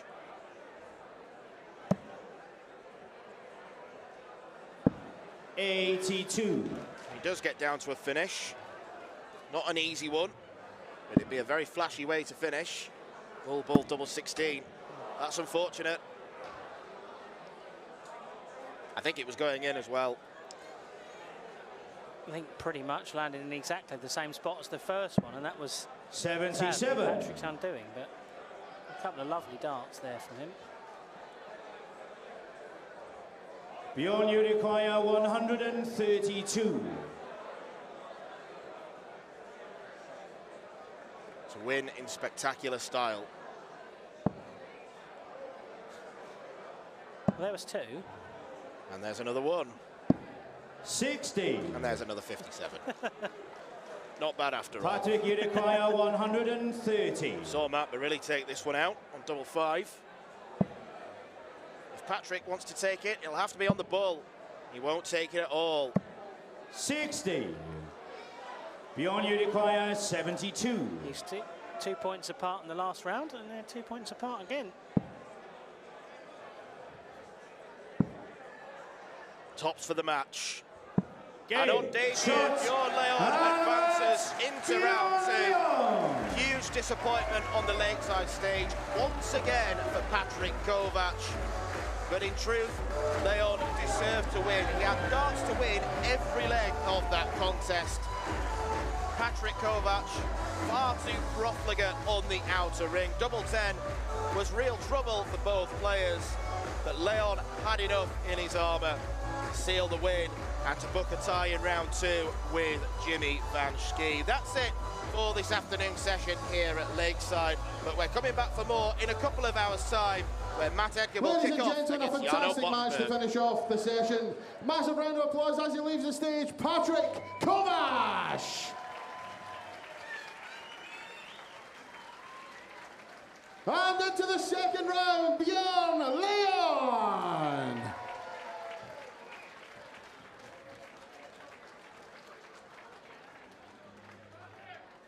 Well, ladies and gentlemen, that does bring session 1 on day 2 to a conclusion. Have you all enjoyed your afternoon? Who's coming back tonight? Fantastic. Well, everyone who does have an all-day session ticket, you're welcome to stay at your tables. Security will be coming round to do a sweep to check all tickets. However, if you do have a ticket for this session only, I'm afraid we must have to ask you to vacate the premises, finish your drinks and head off. Sorry about that. Don't shoot the messenger. Listen, you were warned about booing. Thank you. They've got all-day tickets. But yes, ladies and gentlemen, session passes, please make your way out. All-day ticket holders, please feel free to stay in your seats. Your tickets will be checked by the security, but you are more than welcome to make use of the bars and the catering. And we will be back for our second session. Very, 7 o'clock? 7:30? 7 o'clock for second session. Also, on the way out, there is one dartboard left for sale. One dartboard for £100, signed by all the players that have played in this session. First person to get to catering, I was going to say, to get to the merchandise stand, give them £100. The dartboard is yours. We have one left. This one. There's proof that it's signed, by the way. That's not proof that it's signed. Turn it round. There you go. So yes, if you want to own that dartboard, head down to the merchandise stall, £100 and the board is yours. And we will be back for our evening session at 7 o'clock. Thank you very much. See you then.